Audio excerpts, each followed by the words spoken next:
Bismillah. Sebelumnya saya mohon maaf saya duduk sedikit lebih tinggi dibanding teman-teman. Tidak mengurangi kemuliaan Anda di hadapan Allah. Ini hanya sekedar terlihat saja insya Allah. Bismillah. Assalamualaikum warahmatullahi wabarakatuh. Alhamdulillah wassalatu wassalamu ala rasulillah wa ala alihi wa sahbihi wa man walah wa ba'du. فيا عباد الله أوصي نفسي وإياكم بتقوى الله فقد فاز المتقون فلا تموتن إلا وأنتم مسلمون فقال تعالى يا أيها الذين آمنوا اتقوا الله حق تقاته ولا تموتن إلا وأنتم مسلمون. Teman-teman sekalian, alhamdulillah kembali kita dipertemukan oleh Allah Subhanahu wa taala setelah kita melalui satu perjalanan yang cukup panjang di bulan Ramadan, latihan dan sekaligus juga penilaian di sisi Allah untuk menjadi lebih baik dibandingkan dengan hari-hari sebelumnya. Kita awali dengan bermohon berdoa kepada Allah, semoga kita digolongkan oleh Allah termasuk orang yang sukses dalam menjalani ibadah Ramadan kita. Ya, dan tentunya saya ingin sedikit memberikan isyarat dalam Al-Quran siapa saja orang yang disebut sukses itu. Sampai saking suksesnya dia diminta oleh Allah untuk bertakbir. Takbir, takbir, takbir, takbir. Turun ayat di Quran surah kedua Al-Baqarah ayat 185. Ya, paling kiri agak sedikit ke bawah di ujung ayatnya langsung. Quran surah kedua ayat 185. Ini penting ya, saya mau katakan begini, jangan-jangan setelah sebulan kita menyelesaikan Ramadan, sekarang kan sudah selesai Syawalnya. Ya, sudah sebulan lewat dari Ramadan. Kita harus melihat apakah Ramadan kita berhasil atau tidak. Kalau berhasil, pertahankan. Kalau ukuran ini belum ada, maka jangan disesali. Tapi buktikan bahwa kita bisa masuk ke dalam hukumnya. Apa kata Allah? Lihat ujung ayatnya. Setelah Allah katakan, Syahrul Ramadan alladzi unzila fihil Qur'an dan seterusnya. Perhatikan ujungnya. Walitukabbirullaha ala ma hadakum wa la'allakum tashkurun. Setelah kalian berlatih puasa, Allah. Setelah kita jalani ibadah itu, kata Allah, maka di penghujung akhir Ramadan akan masuklah kepada hari baru di awal bulan Syawal itu yang kita kenal dengan Idul Fitri. Kata Allah ada ibadah pertama yang kita sampaikan. Perbanyak takbir. Takbir, takbir, takbir, takbir. Allahu Akbar, Allahu Akbar, Allahu Akbar. Karena itu orang selesai Ramadan begitu masuk maghrib dia takbir. Allahu Akbar, Allahu Akbar, Allahu Akbar. Sampai Isya ada takbir keliling. Bahkan kaset ikutan takbir itu kan. Orangnya jalan kasetnya takbir ya. Baik, yang masuk surga Sony-nya gitu. Nah, kemudian takbir, takbir, takbir, takbir. Sampai besoknya, sampai Idul Fitrinya. Nah, persoalannya adalah takbir ini kan ada gambaran dari satu kemenangan. Gambaran dari satu kesuksesan. Ya, menang, sukses, bahagia. Jadi kalau orang mendapatkan kemenangan, dapat kesuksesan, dapat kebahagiaan. Itu umumnya dalam Al-Quran dan Hadis ungkapan tiga hal ini diungkapkan dengan takbir. Kalau Anda berharap dapat sukses dalam pekerjaan, Anda perbanyak takbir, takbir, takbir. Pengen bahagia, pengen menang, perbanyak takbir. Karena itu perhatikan, masih ingat ibadah apa yang kita lakukan setiap hari yang nggak boleh ditinggalkan? Salat. Ingat ya? Salat. Perhatikan baik-baik. Bukankah saat awal salat kita bertakbir? Bukankah panggilan sholat dibuka dengan takbir? Azan, Allahu Akbar, Allahu Akbar. Nah sekarang saya berikan rahasia penting. Perhatikan baik-baik. Dalam bahasa Arab, kemenangan, kesuksesan, kebahagiaan, itu katanya cuma satu. Namanya falah. Falahun. Hayya ala salah. Ayo sholat. Kenapa saya sholat? Hayya ala falah. Kata Allah, saya perintahkan kamu sholat bukan supaya kamu capek. Yang dituntut bukan sujud rukunya. Semua nggak sujud, nggak ruku, tetap tidak akan menurunkan status Allah sebagai Tuhan. Allah nggak butuh. Tapi kenapa kita sholat? Kata Allah, saya ingin berikan kemenangan kepadamu. Saya ingin kamu sukses. Saya ingin kamu bahagia. Makanya setiap kita sholat, itu semua kalimatnya doa. Doa minta tenang, doa minta sukses, doa minta bahagia. Coba ketika teman-teman duduk di antara dua sujud. 8 permintaan. Rabbil firli war, hamni wajburni war, fa'ni war, Zukni dan seterusnya. Bukankah di situ ada minta rizki, minta sukses, minta tenang, minta rahmat, minta ampunan, ini semuanya. Makanya ketika dipanggil sholat, hayya alal falah, ini yang ingin diberikan. Tapi yang mau saya sampaikan adalah, ada satu ibadah berlangsung selama sebulan yang kata Allah saking suksesnya orang ini, maka diminta ungkapkan kebahagiaan itu dengan mengatakan takbir. Allahu Akbar, Allahu Akbar, Allahu Akbar. Hanya persoalannya, siapa orang sukses ini? Ternyata ada dua sifat. Ada dua sifat, ada dua ciri. Teruskan ayatnya. Ala ma hadakum. Saya cepat. Pertama, golongan yang berhak bertakbir. Dan takbirnya benar dalam pandangan Allah. Jadi nanti ada orang yang ketika Idul Fitri, itu sekedar takbir. Tapi tidak punya dua sifat ini. Bahkan ulama membuat ungkapannya sangat indah. Kata ulama, laisal idu liman labisal jadid. Id itu bagi orang takbir bukan sekedar takbir yang cuma bawa pakaian baru. Walakinnal ida liman taqwahu yazid. Tapi id itu akan ditampilkan dalam ciri-ciri berikut dalam Al-Quran yang takwanya itu bertambah. Ciri pertamanya, ala ma hadakum. Ala ma hadakum. Dia bertakbir karena dia telah berhasil menang, sukses, bahagia, mendapatkan hidayah Allah selama Ramadan. Hadakum. Dia dapat hidayah. Fokus ya, hati-hati, fokus, hati-hati. Hadakum itu kata kerjanya. Pemberiannya disebut dengan hidayah. Bentuk tunggalnya. Bentuk tunggalnya, mufrad dalam bahasa Arab, singular dalam bahasa Inggris. Tunggal. Tapi jangan dicari istilah lain ya. Kadang-kadang suka ada banyak nyebutkan istilah tapi bukan pada tempatnya. Misalnya bentuk jomblonya, bukan ya, ini tunggal. Karena sekarang banyak orang menyebutkan istilah tapi bukan pada tempatnya. Misal syariat itu bagus. Tapi tidak semua orang bisa menyebutkan konteks tertentu dengan nama syariah. Hijab syar'i ada. Bank syariah ada. Koperasi syariah ada. Tapi misalnya futsal syariah itu tidak ada. Ya, kalau bagi pakai bismillah misalnya kan. Baik, dapat ngolongin alhamdulillah, ya. Kegolin astagfirullah. Baik, dapat gol sujud syukur, ya. Bunuh diri sujud taubat misalnya kan. Itu tidak ada, ya. Jadi yang syariat tetap umum. Ini bentuk tunggal. Nah, teman-teman, kalau ini dijamakkan berubah menjadi hudan namanya. Apa namanya? Hudan. Hidayah itu tunggalnya, jamaknya disebut hudan. Fokus. Hidayah itu punya banyak makna. Satu, bisa berarti iman. Jadi ada orang yang selama Ramadan itu mendapatkan hidayah Allah sehingga dia belajar dan memutuskan untuk beriman. Masuk Islam. Saya sangat bahagia ketika ada teman-teman yang bersyahadat. Kemarin alhamdulillah ada 2 orang, satu dari Austria, yang satu lagi dari Indonesia bersyahadat. Sebelumnya sahabat kita ya, ada Mas Dedi juga bersyahadat. Sebelumnya ada lagi yang syahadat, ada yang syahadat, ada yang selama Ramadan dan setiap tahun selama Ramadan itu pasti ada orang-orang yang pernah sentuhan. Tersentuh dia dengan kemuliaan Islam, masuk Islam. Saat itulah kemudian ketika masuk Islam kata Allah takbirlah engkau, takbir, takbir. Karena ibadah yang telah engkau pelajari itu mendekatkan engkau dengan Allah sehingga mendapatkan anugerah iman. Di poinnya. 2, fokus. Hidayah juga bisa berarti peningkatan kuantitas dan kualitas ibadah. Sebelum Ramadan, maaf, sholatnya fardu saja. Kadang-kadang juga terlambat. Ya, 2, 4, 4, 3, 4. 2 subuh, 4 zuhur, 4 asar, maghrib 3, isya 4. Kadang-kadang terlambat. Saat Ramadan, jangankan fardu, tertinggal sunnah, kita bisa gelisah. Silahkan cek, bukankah sholat tarawih itu sunnah? Tapi banyak orang yang tidak ingin ketinggalan sholat tarawih. Siapa di antara teman-teman akhwat yang baru maghrib sudah pasang sejadah? Dan sudah pasang kapling untuk mendapatkan bagian dari tempat sholat. Padahal sunnah kan? Anda bayangkan, jadi jangankan yang fardu, yang sunnah dikejar-kejar. Di tahajudnya dikerjakan, tarawihnya naik, baca Quran hampir tiap hari, malamnya ada yang khataman.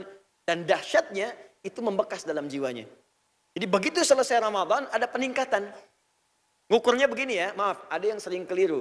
Kalau ingin mengukur sukses Ramadan, jangan dibandingkan dengan saat Ramadan. Tidak berbanding. Ramadan suasananya beda. Ini sebelum Ramadan, ini pasca Ramadan. Di sini ada Ramadan. Anda misalnya, maaf sekali, sebelum Ramadan hanya salat fardu 5 waktu saja.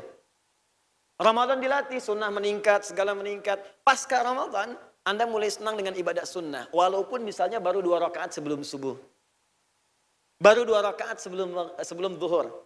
Ada yang tambah jadi 4. Ada yang tambah dengan ba'diyah maghribnya. Kalau ada perubahan dibandingkan dengan sebelum Ramadan, tandanya ada keberhasilan.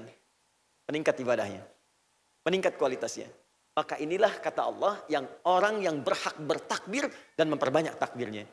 Dimohon izin kalau selama ini setelah sebulan meninggalkan Ramadan, kita Idul Fitri bertakbir, Allahu Akbar, bajunya bagus, makanannya banyak yang baru, ya, dan sebagainya. Tapi pada sampai detik ini, peningkatan ini belum terjadi, ibadah belum meningkat, kualitas belum bagus, maka ada yang perlu kita buktikan mulai saat ini. Jangan menghukumi saya gagal, bukan. Caranya mulai hari ini kita buat kurikulum ke depan. Saya harus buktikan saya berhasil. Ada orang wafat nggak bisa kembali, pengen dapat Ramadan. Anda diberikan kesempatan bahkan pasca Ramadan. Kalau dengan sampai hari ini kita belum berubah, butuh berapa lama lagi? Kapan lagi gitu? Banyak orang wafat kata Allah pengen kembali. Fa'asaddaqa wa aku minas salihin. Ya Allah berikan saya kesempatan sebentar aja. Saya pengen perbaiki diri, saya pengen hijrah. Karena itu ayo kita berubah, tunjukkan lebih baik. Dan cara memulainya adalah ayo kita pelajari lagi tuntunan pokok dalam agama yang kita aktualisasikan dalam kehidupan kita. Kalau sudah paham isinya nanti, kata Allah, kalian pasti akan banyak bersyukur. Wala'allakum tashkurun. Dan di antara pokok itu, ada yang sangat terkait erat antara ibadah dengan kehidupan kita, yaitu ibadah salat. Alhamdulillah, kita telah bahas dari mulai pengertian salat, manfaat salat, cara salat, bacaan salat, hikmah salat, sampai dengan keruku'. Ya, mohon izin saya tidak harus mengulang supaya waktunya tidak habis untuk mengulang. Teman-teman yang baru bergabung nanti silahkan direview di musyawarah ya. Saya kira ada rekamannya. Sekarang kita lanjutkan pada bab berikutnya dengan waktu yang singkat sampai dengan ke zuhur nanti tentang pembahasan i'tidal. Bangkit pasca ruku, bagaimana caranya, apa bacaannya, dan apa hikmah i'tidal dalam kehidupan kita. Seperti sebelumnya telah kita bahas pada rakaat-rakaat atau gerakan-gerakan yang sebelumnya. Bab sekarang kita akan bahas tentang i'tidal. Bismillah. Saya mohon izin akan fokus pada bahasan karena waktu kita sangat terbatas. Mudah-mudahan nanti kita bisa sisakan sedikit untuk diskusi ya. Daerah ini biar saya saja ya. Jadi yang nerangkan saya, nulis saya, ngapus saya, nggak apa-apa. Antum di situ aja biar fokus. Memang mungkin sudah begini nasibnya. Allahu Akbar. Ya. Di Palembang begini juga, Tanah Kusir begini, nyampe ke sini gini juga. Sabar ya Allah. Ya. Oke, sudah Mas, sudah. Memang biasa begitu dari dulu. Karena ini sahabat saya. Teruskan ya. Baik, yuk kita mulai. Saya tulis bahasa Arabnya i'tidal. Aspek yang kita bahas, satu caranya, yang kedua bacaannya, yang ketiga hikmahnya. Teman-teman masih ingat objektifnya? Saat kita akan memulai bahasan sholat di awal jumpa kita, saya tidak menginginkan apa yang diisyaratkan oleh Al-Quran, bahwa ada orang sholat tidak paham, tidak mengerti apa yang dibaca dan dilakukan dalam sholatnya. Masih ingat awal di jumpa kita? Kata Allah, ada sementara orang sholat bahkan tidak mengerti apa yang ia baca dan dia lakukan dalam sholatnya. Sehingga, satu, kekhusyuan tidak hadir dalam jiwanya karena tidak mengerti apa yang ia lakukan. Yang kedua, hasil dari sholat itu tidak berdampak pada kehidupan seperti orang dulu karena tidak mampu mengamalkan apa yang kerjakan. Orang sholat dulu jadi orang baik. Turun Quran surah 29 ayat 45. Orang sholat dulu jadi sukses. Turun Quran surah ke-23 ayat ke-1 sampai dengan ayat keduanya. Orang sholat dulu jadi mudah hidupnya. Rumah tangganya enak, kerjanya mudah, bahkan rezekinya mengalir kemudian bahkan dari sisi yang tidak dia duga. Turun Quran surah 65 ayat 2 sampai 3 di tafsir Al-Baqarah ayat 2 sampai 3. Orang sholat dulu tenang jiwanya. Bahkan saking tenangnya ada problem yang sangat dahsyat disikapi dengan muka yang berseri. Turunlah Quran surah ke-13 ayat ke-28. Jadi banyak hal. Bahkan orang sholat dulu mau minta doa apapun dipanjatkan dalam sholat sebelum selesai sholatnya jawaban sudah turun. Turun Quran surah ketiga ayat 38 sampai 39. Kenapa dulu ada orang sholat jadi baik, orang sekarang sholat tidak mendapatkan kebaikannya? Kenapa dulu ada orang sholat ringan, tenang hatinya. Orang sekarang sholat, dalam sholat pun masih gelisah. Kenapa orang dulu kemudian sholat, mudah aktivitasnya. Kenapa orang sekarang makin banyak sholatnya, makin susah aktivitasnya. Apa yang salah? Landasan berpikirnya adalah, pertama, bukan sekedar dia tidak menunaikan sholatnya dengan baik dari segi caranya. Bukan sekedar bacaannya belum sempurna, tapi kebanyakan tidak menggali hikmahnya dan tidak mengaktualisasikan bacaan dan cara sholatnya dalam kehidupan. Jadi 3 aspek ini yang coba kita kaji dalam setiap turunan bahasan kita. Masuk pada i'tidal. Yuk kita mulai. Mohon izin seperti biasa, teman-teman ada yang mau bantu saya? 1 orang, ikhwan? Siapa saja boleh? Ya boleh. Boleh 2 orang juga, nggak ada masalah. Ya. Bismillah. Satu-satu, ya. Baik. Dua-duanya ruku, mohon izin. Menghadapnya kemana? Kiblat, baik ya. Supaya kelihatan sebelah sini saja, ya. Ngadap ke sini, supaya kelihatan dari sana. Jadi dua-duanya ke sini, jangan satu ke sini, yang tabrakan. Ngadap sana. Ya, ngadap ke sana. Mundur sedikit. Izin teman-teman, silakan ruku. Bismillah. Maaf ya, di untuk sedikit perbandingan. Ya, Masya Allah dua-duanya sudah baik, Masih ingat yang saya sampaikan dulu? Untuk posisi ruku', dalam ruku' pertama, punggungnya lurus, ya sampai dengan kepala, yang dua-duanya sudah baik, Masya Allah. Kemudian yang kedua, untuk mendapatkan posisi yang seperti ini, tangan ini, ya tangan di bagian telapaknya, itu menekan ke siku, ke lutut, maaf. Jadi tidak terlampau tinggi ke atas, naikkan ke atas Mas Dur. Ini kalau ke atas naik ke paha sedikit, ini pasti akan naik ke atas punggung. Jelas ya? Kalau diturunkan di bawah lutut, turun sedikit ke bawah, ini pasti akan curam ke bawah. Di posisi yang paling ideal adalah tekan di lutut. Jelas? Yang kedua, ketika ini ditekan, itu pasti kemudian di belakangnya ada tegangan di sini. Ditekan dengan kencang, kuat, ini pasti akan tegang bagian belakang. Tarik dari sini langsung sampai ke bagian atas, sampai lurus ke depan. Ini penting sekali, nanti kalau ini kita kerjakan dengan baik, yang pegel-pegel, yang capek, yang macam-macam, ini hilang.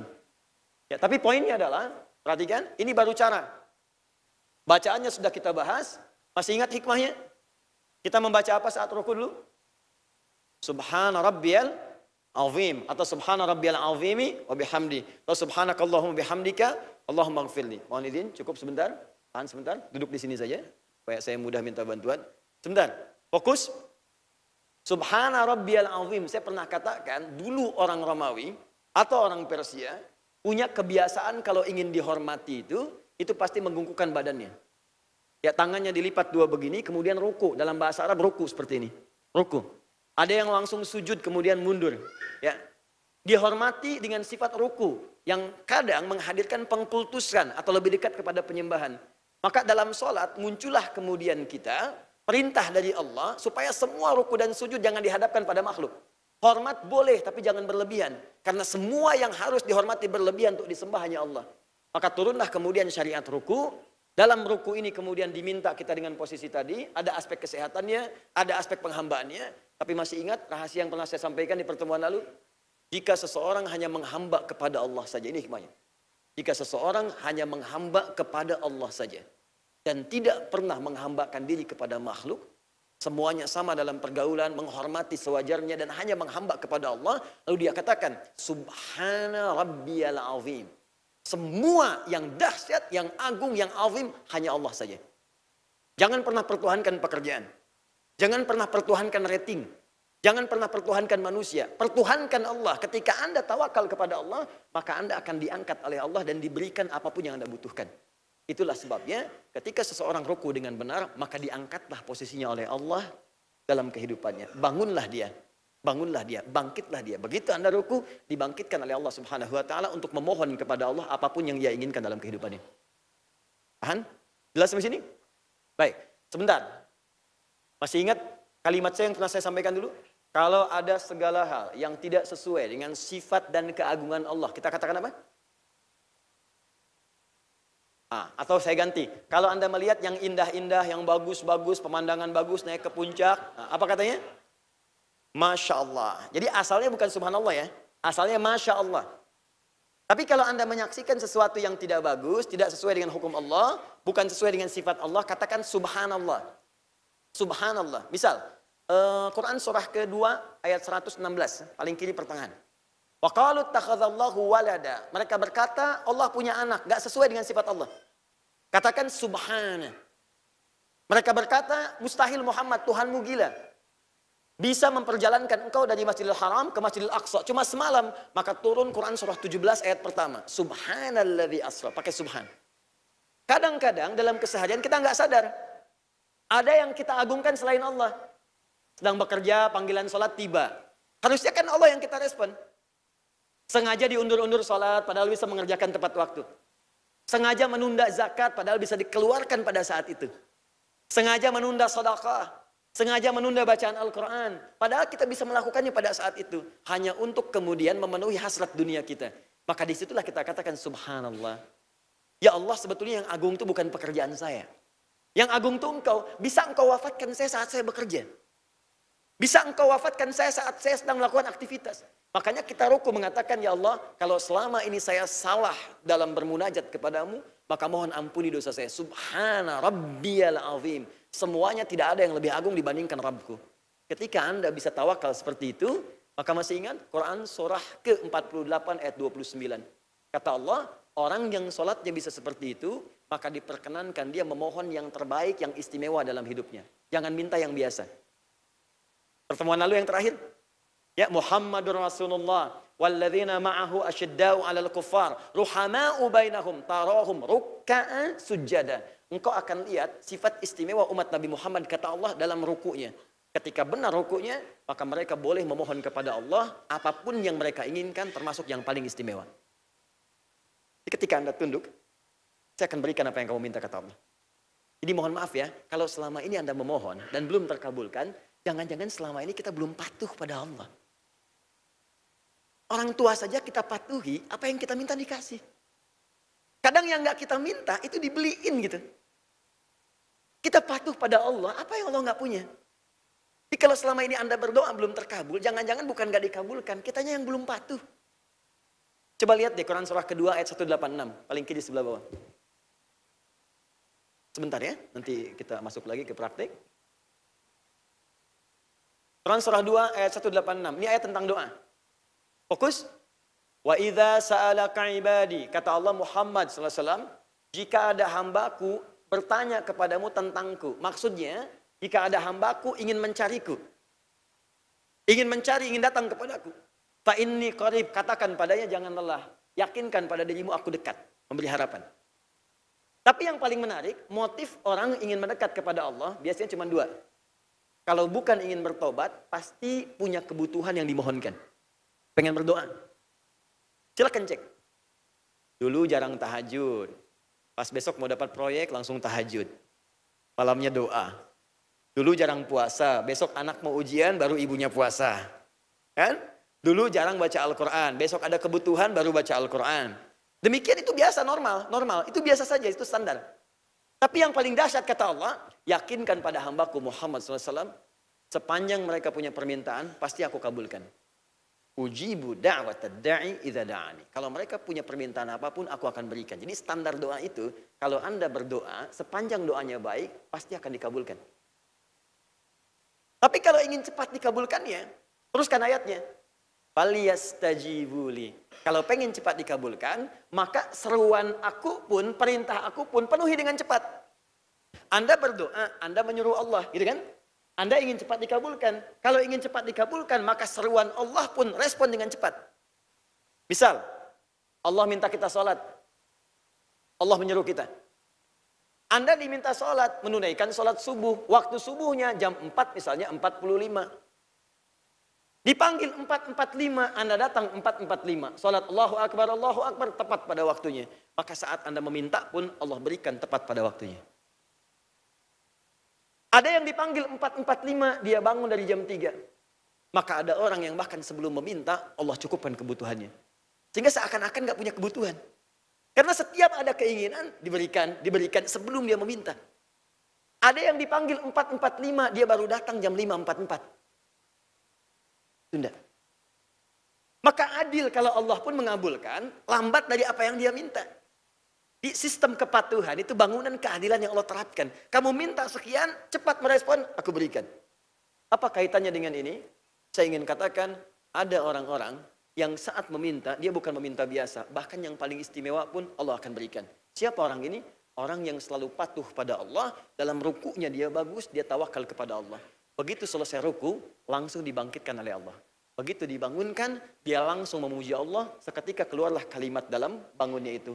Ya Allah, engkau pemilik seluruh langit dan bumi. Maka anugerahkan kepadaku semua nikmat itu. Kata Allah, kau mau minta apa? Sepenuh langit dan bumi pun kau minta, aku akan berikan. Apakah amalan itu? Itulah yang tidak. Satu orang saja. Bentar. Yuk, lihat ya. Fokus. Ruku. Saya ingin kita paham dulu cara berpikirnya. Kalau sudah paham, nanti kita teruskan untuk cara dan bacaannya. Fokus baik-baik. Ini ruku. Kita tawakal pada Allah.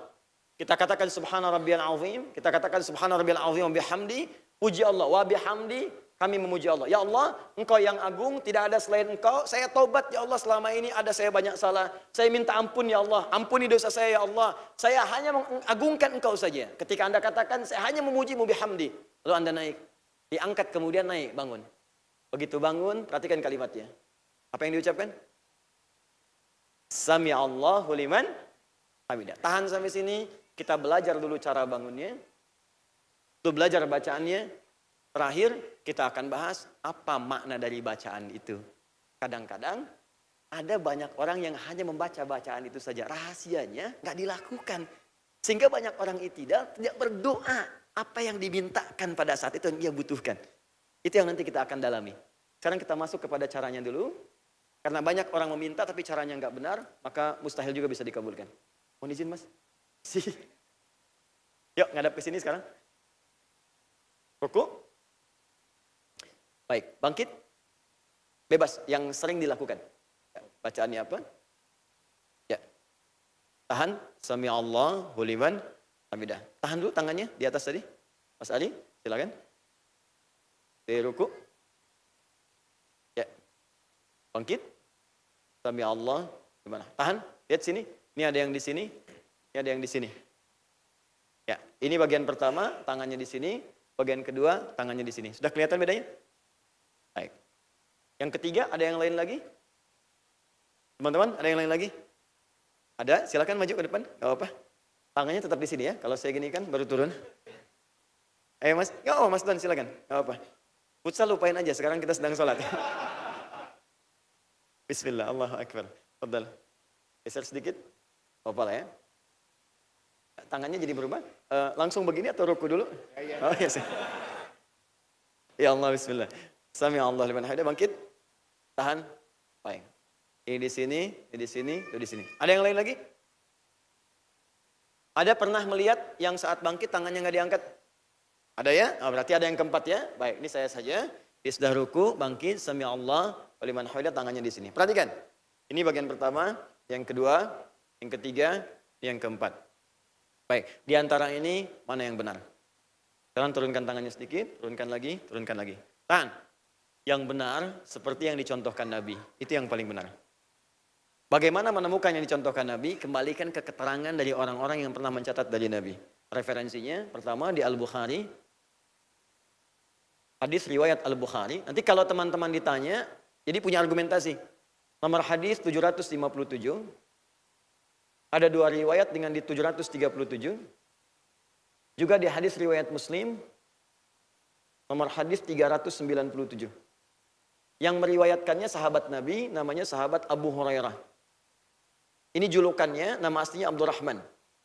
Sebelum masuk Islam namanya Abdul Syams. Masuk Islam jadi Abdurrahman bin Sahar. Punya julukan Abu Hurairah, sudah pernah saya sampaikan.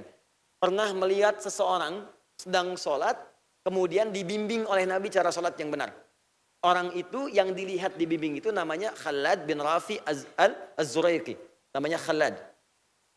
Di Khalad ini pernah sholat di samping Nabi, diminta diulang sholatnya oleh Nabi sampai 3 kali. Kelihatan oleh Abu Hurairah. Ketika diulang ini, dari awal sampai akhir, sampai ke i'tidal. Ketika ketahuan oleh Abu Hurairah, disampaikan ke orang-orang setelahnya, dicatat oleh Imam Al-Bukhari, dapat di sahihnya nomor hadis 757 dan 737. Di hadis Muslim, nomor hadis 397. Jelas sampai sini? Halo, jelas? Belum saya bacakan hadisnya. Ya. Baik, saya perjelas dulu. Lihat baik-baik. Teruskan. Thumma idza raka'a bima makna, kemudian jika beliau kemudian ruku satu orang sini. Fala yarka hatta tatma'inna raki'an. Maka tidak selesai dulu dari ruku ini sampai keadaannya tenang dalam rukunya. Tumaknina. Jangan bangkit dulu. Izin ya, jangan bangkit dulu. Bahkan jangan langsung berdoa. Jadi ruku dulu dengan baik, sempurna dulu bagian tangannya, kakinya, bagian punggungnya. Setelah merasa tenang, darahnya mengalir enak, keadaannya tenang, baru berdoa. Subhana rabbiyal azim, subhana rabbiyal azim bihamdi. Sehingga kita merasakan kenikmatan dalam doanya. Baru setelah ini, perhatikan baik-baik. Perhatikan baik-baik. Wa rafa'a. Kemudian dia bangkit. Awas hati-hati. Hatta yastawiya qa'idan. Di riwayat yang nomor hadis 737. Hatta ta'tadila qa'iman. Kemudian ia bangkit berdiri sampai badannya tegak sempurna. Saya ulang. Kemudian ia bangkit berdiri sampai badannya tegak sempurna. Jadi yang pertama kali disebutkan dalam hadisnya, kalau seseorang ingin bangkit dari ruku, cara pertamanya bangun sampai badan tegak sempurna. Kalimat sempurnanya disebutkan pertama kali dengan qaiman, artinya berdiri. Jadi kalau masih sanggup berdiri, usahakan berdiri. Penting ini saya sampaikan karena nanti ada di antara kita, mohon izin maaf sekali, mungkin punya persoalan dengan lutut, sujudnya itu susah. Sehingga kadang-kadang duduk di kursi. Tapi masih mampu berdiri. Mohon izin ya, maaf. Misal, ini saya mau sholat nih. Saya nggak bisa sujud dalam posisi yang sempurna. Karena ada masalah di kaki. Tapi berdiri masih bisa. Karena itu takbir berdiri. Ya? Ruku kemudian bisa.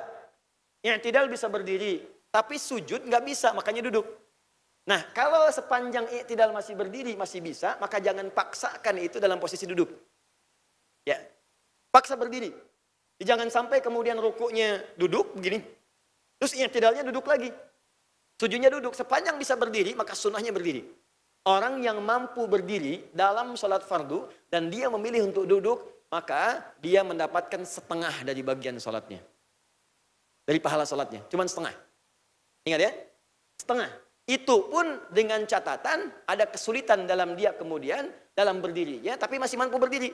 Ya sepanjang misalnya mohon maaf, sholat isya bisa berdiri. Cuman karena bacaan panjang dia memilih duduk misalnya.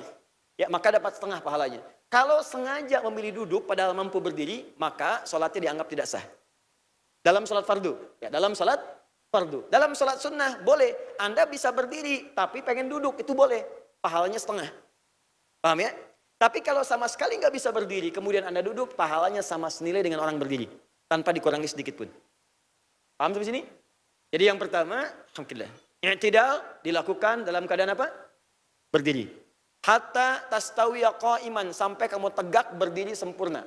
Perhatikan, masih ingat bahasan kita di awal sholat? Tidak pernah disebutkan kata qa'im, aqimu, yuqimun, kecuali berdiri sempurna. Bagaimana cara berdiri sempurna? Menghadap ke depan, badan tegak, lebar kaki selebar dengan bahu. Jelas? Badan tegak, kaki selebar dengan bahu, tidak terlampau lebar begini, tidak terlampau rapat begini, selebar dengan bahu sehingga ada keseimbangan. Belum selesai, fokus, baik-baik, lihat. Mas, yang kedua, berdiri lagi. Lihat sini. Sekarang ngadap ke saya ke sini. Berdiri sempurna. Nah, lihat ya. Ini nanti ada kuda-kuda, ada berdiri bagian dalam sholat. Kita akan lihat ya. Ada kuda-kuda berdiri, ada bagian berdiri dalam sholat. Lihat sini. Untuk i'tidal, itu beda dengan berdiri biasa. Kata Nabi, setiap orang sholat dalam i'tidal, kembalikan hadisnya, tambah lagi. Al-Bukhari nomor hadis 828. 828. Hatta ya'uda kullu faqarin makanah. Berdirilah dia tegak, tadi sudah. Dan pastikan sebelum dia baca doa dan menggerakkan yang lain, pastikan dalam berdirinya semua tulang-tulang rusuknya, bagian-bagian punggungnya telah menempati tempatnya semula. Sampai kembali tulang-tulang rusuknya kembali ke tempat semulanya. Artinya sampai tegak sempurna, sampai merasa nyaman. Awas hati-hati. Jadi jangan sampai begini. Maaf ya, maaf. Baru bangkit, sami'allahu liman hamidah. Baru di sini udah sujud. Dan ini belum baca doa. Ingat, belum baca doa. Hadis pertama mengatakan tegak dulu sempurna. Supaya yang tadi saat ruku di sini kan ada pergerakan. Ada darah yang beredar. Ini belum sempurna. Berpindah dulu gerakannya. Oh, hati-hati. Sempurnakan dulu sampai kembali lagi, rusuk kembali lagi sempurna, darah mengalir lagi. Kalau ini belum sempurna langsung sujud, maka ke dalam kesehatan pun akan berpengaruh. Bukan sehat, tapi bisa sakit. Kata Nabi, sempurnakan. Tegak dulu, sempurna dulu, sampai merasakan kemudian seimbang. Hatta ta'tadila. Kalimat ta'tadila inilah yang disebut dengan i'tidal. Kalimat i'tidal muncul dari bahasa Nabi di Al-Bukhari nomor hadis 828 ya, dan nomor hadis 737. Kata Nabi, hatta ta'tadila qa'iman. Sampai kamu i'tidal, sampai sempurna berdirinya, tulang-tulang rusuk kembali seperti semula. Jelas sampai sini? Tahan. Teruskan, tangan. Mas Dun. Wa rafa'a yadaihi hadwa mankibaihi. Kemudian mengangkat telapak tangannya sejajar dengan satu bahunya. Cara pertama. Ya, ini masih di Al-Bukhari nomor hadis 757. Tadi yang sejajar dengan bahu ada dua. Satu Mas Ari, kedua kemudian Mas Doni. Mas Ari ulangi lagi. Sami Allah. Tangan ini sejajar dengan bahu. Lihat sini, ini cara pertama. Ya. Bisa agak ke belakang boleh, yang penting sejajar dengan bahu bisa di sini. Fokus baik-baik, lihat. Jemari tangan tidak terlampau rapat begini. Tidak terlampau lebar begini, sewajarnya saja begini. Jelas ya? Fokus, lihat baik-baik, angkat tangannya sampai sejajar dengan bahu. Ini cara yang pertama. Jadi di sini, tadi sama dengan Mas Doni, jadi saya tidak perlu ulangi, sama di sini. Sejajar dengan bahu. Yang kedua, An-Nasai nomor hadis 1101. Perhatikan baik-baik, sejajar dengan kedua telinganya, udhunai hadwa udhunaihi. Mas Dud tadi yang lakukan, Mas Dude. Sejajar dengan daun telinganya. Ya, boleh ini yang jempol untuk akhwat misalnya, ini menyentuh daun telinga yang paling bawah di sini. Boleh. Tapi begini, mohon izin, mohon maaf. Ada yang menyimpulkan Ustaz, untuk akhwat, untuk perempuan, itu yang ini saja yang betul ya. Tidak. Dua-duanya boleh di sini, boleh di sini. Cuma dulu, kenapa perempuan dianjurkan yang di sini? Karena dulu hijabnya tidak seperti sekarang. Dulu nggak ada mukena, kadang-kadang ada yang terbatas. Kalau kemudian ditarik sampai di sini, itu terbuka sebagiannya. Karena terbatasnya kain pada saat itu. Makanya dimintakan ke dalam begini, supaya ini tetap mengalir sebelum turunnya ayat hijab. Setelah turunnya ayat hijab, kemudian memanjang, sampai ada yang jilbabnya memanjang, sampai yang ke batas mata kaki. Modelnya kan banyak-banyak. Ada yang seperti abaya dan seterusnya. Ada yang sekarang pakai mukena, maka tidak ada masalah. Mau di sini silahkan, mau di sini silahkan. Tidak ada persoalan. Jelas ya? Jadi di sini boleh sejajar dengan bahu, boleh sejajar dengan daun telinga, bahkan sampai yang jempol menempel ke daun telinga itu boleh. Yang ketiga, hadis riwayat Ibnu Umar radhiyallahu taala anhuma, boleh bangkitnya tidak tanpa mengangkat tangan. Biasanya ini diterapkan di negeri Maliki. Sekarang Libya, Tunisia, Maroko, Aljazair, itu ketika bangkit kemudian dari rukuknya, sami Allah liman hamidah, tangannya tidak mengangkat. Bahkan dalam takbir pertama itu tangan tidak diangkat dan tidak bersedekap, tangannya begini. Jadi begitu sholat, Allahu Akbar, gini, di Maliki begini. Ya, tangannya begini dan tidak pegang mic. Ya, jadi. Mohon izin ya. Dan ini kalau sedang lihat begini, misal teman-teman sedang umrah, sedang haji, lihat yang begini, jangan diajak ngobrol. Hey bro, what are you doing? Misalnya. Itu sedang sholat. Karena saya pernah kejadian, saya awal ke Tripoli, kemudian ketemu teman, jadi menunggu waktu sholat, sudah adzan, ya, dia berdiri begini. Saya kira sedang baru masuk ke masjid, kemudian berdiri begini. Saya tanya, hey, wenak? Bahasa kita, kemana aja gitu, where have you been? Saya tanya, kemana aja kamu? Tiba-tiba, Allahu Akbar. Dia orang itu sedang sholat. Jadi orang yang tangannya begini, itu belum tentu Syiah. Belum tentu Syiah. Jangan disimpulkan semua yang begini Syiah, tidak. Nanti ketika dia sujud, baru kelihatan mana Syiah, mana Sunni. Sujudnya kelihatan, pas bangkit dari sujud nanti ada tepuk-tepuk dulu begini. Kalau sholat di belakang orang Sunni, dia mundur sedikit nanti. Ya, nanti kelihatan dari batu yang disimpan, ditutup sejadah, atau kemudian bangkit dari sujud, dia tepuk-tepuk begini, nah itu umumnya Syiah. Tapi kalau berdiri begini, tangan tidak bersedekap, atau tidak bertakbir, jangan disimpulkan Syiah. Kamu Syiah ya? Bukan, saya Husain. Nah, itu jangan tidak semua harus ditanya ya.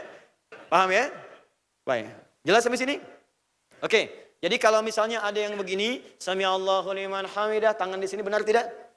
Benar. Kalau ada yang di sini tangannya benar tidak? Kalau ada yang di sini benar tidak? Nah, jadi kalau yang salah, yang tidak salah. Kita sepakat itu. Ya. Jadi tolong jangan berselisih. Jangan kemudian berikhtilaf pada sesuatu yang dipersamakan atau dibenarkan oleh Nabi. Sahabat gak berselisih. Awas, tabi'in tidak berselisih. Orang salaf tidak berselisih. Para imam tidak berselisih. Anda sahabat bukan. Tabi'in bukan. Imam bukan. Makmum kadang-kadang. Gitu kan? Tiba-tiba Anda berselisih. Nah, jelas ya? Paham ya? Nah, kalau sudah paham, sekarang saya izinkan untuk kembali. Sekarang kita masuk ke bacaannya. Lihat sini. Ada 3 rahasia dalam bacaan. I'tidal. Dan jumlah bacaannya ada 12.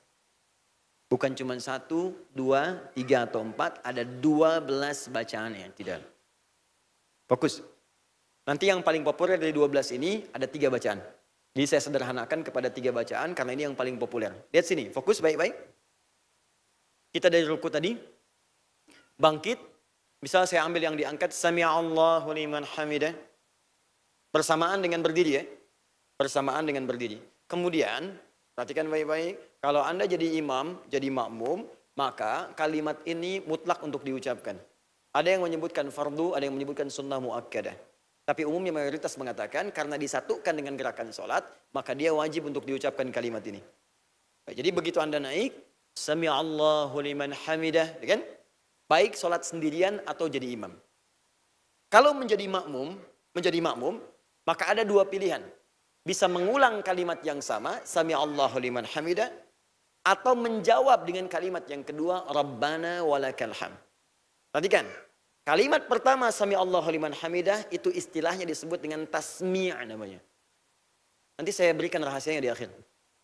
Tasmi'. Tasmi'. Dari kata sami'a Allah tasmi'. Apa itu tasmi'? Memperdengarkan sesuatu. Memperdengarkan sesuatu. Kita ingin memperdengarkan kepada Allah tentang pengakuan kita kepada Allah. Ya, lihat sini. Kan Allah perintahkan dalam ruku. Hei, pasrah kepadaku. Jauhkan dari hal yang tidak penting. Minta kepadaku. Menyembahlah padaku. Tawakal kepadaku. Lalu kita katakan, Subhana rabbiyal azim. Wa bihamdi. Ya Allah, engkau perintahkan saya ruku. Dan saya katakan subhana rabbiyal azim. Ya Allah, mulai hari ini saya akan tunduk kepadamu yang agung hanya engkau saja. Saya tidak akan persekutukan engkau dengan apapun. Maka Anda kemudian bangkit. Saat kata Allah bangkit, Anda katakan, Sami Allah.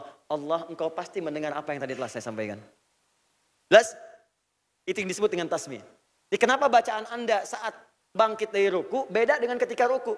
Semua bacaan perpindahan sholat itu selain i'tidal semuanya Allahu Akbar. Silakan cek. Mau ruku, Allahu Akbar. Mau sujud, Allahu Akbar. Bangkit dari sujud, Allahu Akbar. Bangkit dari tahiyat, Allahu Akbar. Cuma bangkit dari ruku, Sami Allahu liman hamidah. Cuma itu. Apa rahasianya? Apa maknanya? Karena ketika Anda diperintahkan ruku, tadi Anda diperintahkan ruku kamu sekarang. Ya tawakal kepadaku, ya Allah saya katakan, engkau yang paling agung. Tidak ada yang agung selain engkau. Mulai hari ini saya akan patuh kepadamu. Engkau pasti dengar apa yang saya sampaikan. Maka ketika Anda bangkit, Anda katakan, Sami Allah. Ya Allah, engkau pasti mendengar apa yang tadi saya sampaikan. Dan ketika saya memujimu, Subhana rabbiyal azim wa bihamdi. Hamdi, kalimat pujian. Bahasa singkatnya disebut dengan tahmid namanya. Tasmi' dan tahmid. Tahmid. Makanya Anda katakan, engkau pasti mendengar ya Allah. Barusan aku mengakui engkau yang paling agung dan aku memujimu. Kalimat pujian itu dimunculkan kembali. Sami Allahu liman hamidah. Allah pasti mendengar pada orang yang tawakal tadi. Plus ketika aku memujinya. Maka makmum mengatakan Rabbana walakal hamd. Ya Allah, aku tegaskan lagi. Engkaulah yang punya segala pujian dalam kehidupan. Di kalimat Rabbana walakal hamd. Itu boleh diucapkan oleh makmum tanpa mengucapkan Sami Allahu liman hamidah. Jadi kalau imamnya Sami Allahu liman hamidah tasbih, dijawab oleh makmum, ya Allah, kami pun mengakui engkau, kami tetapkan yang paling layak mendapatkan pujian. Rabbana walakal hamd. Jelas sampai sini?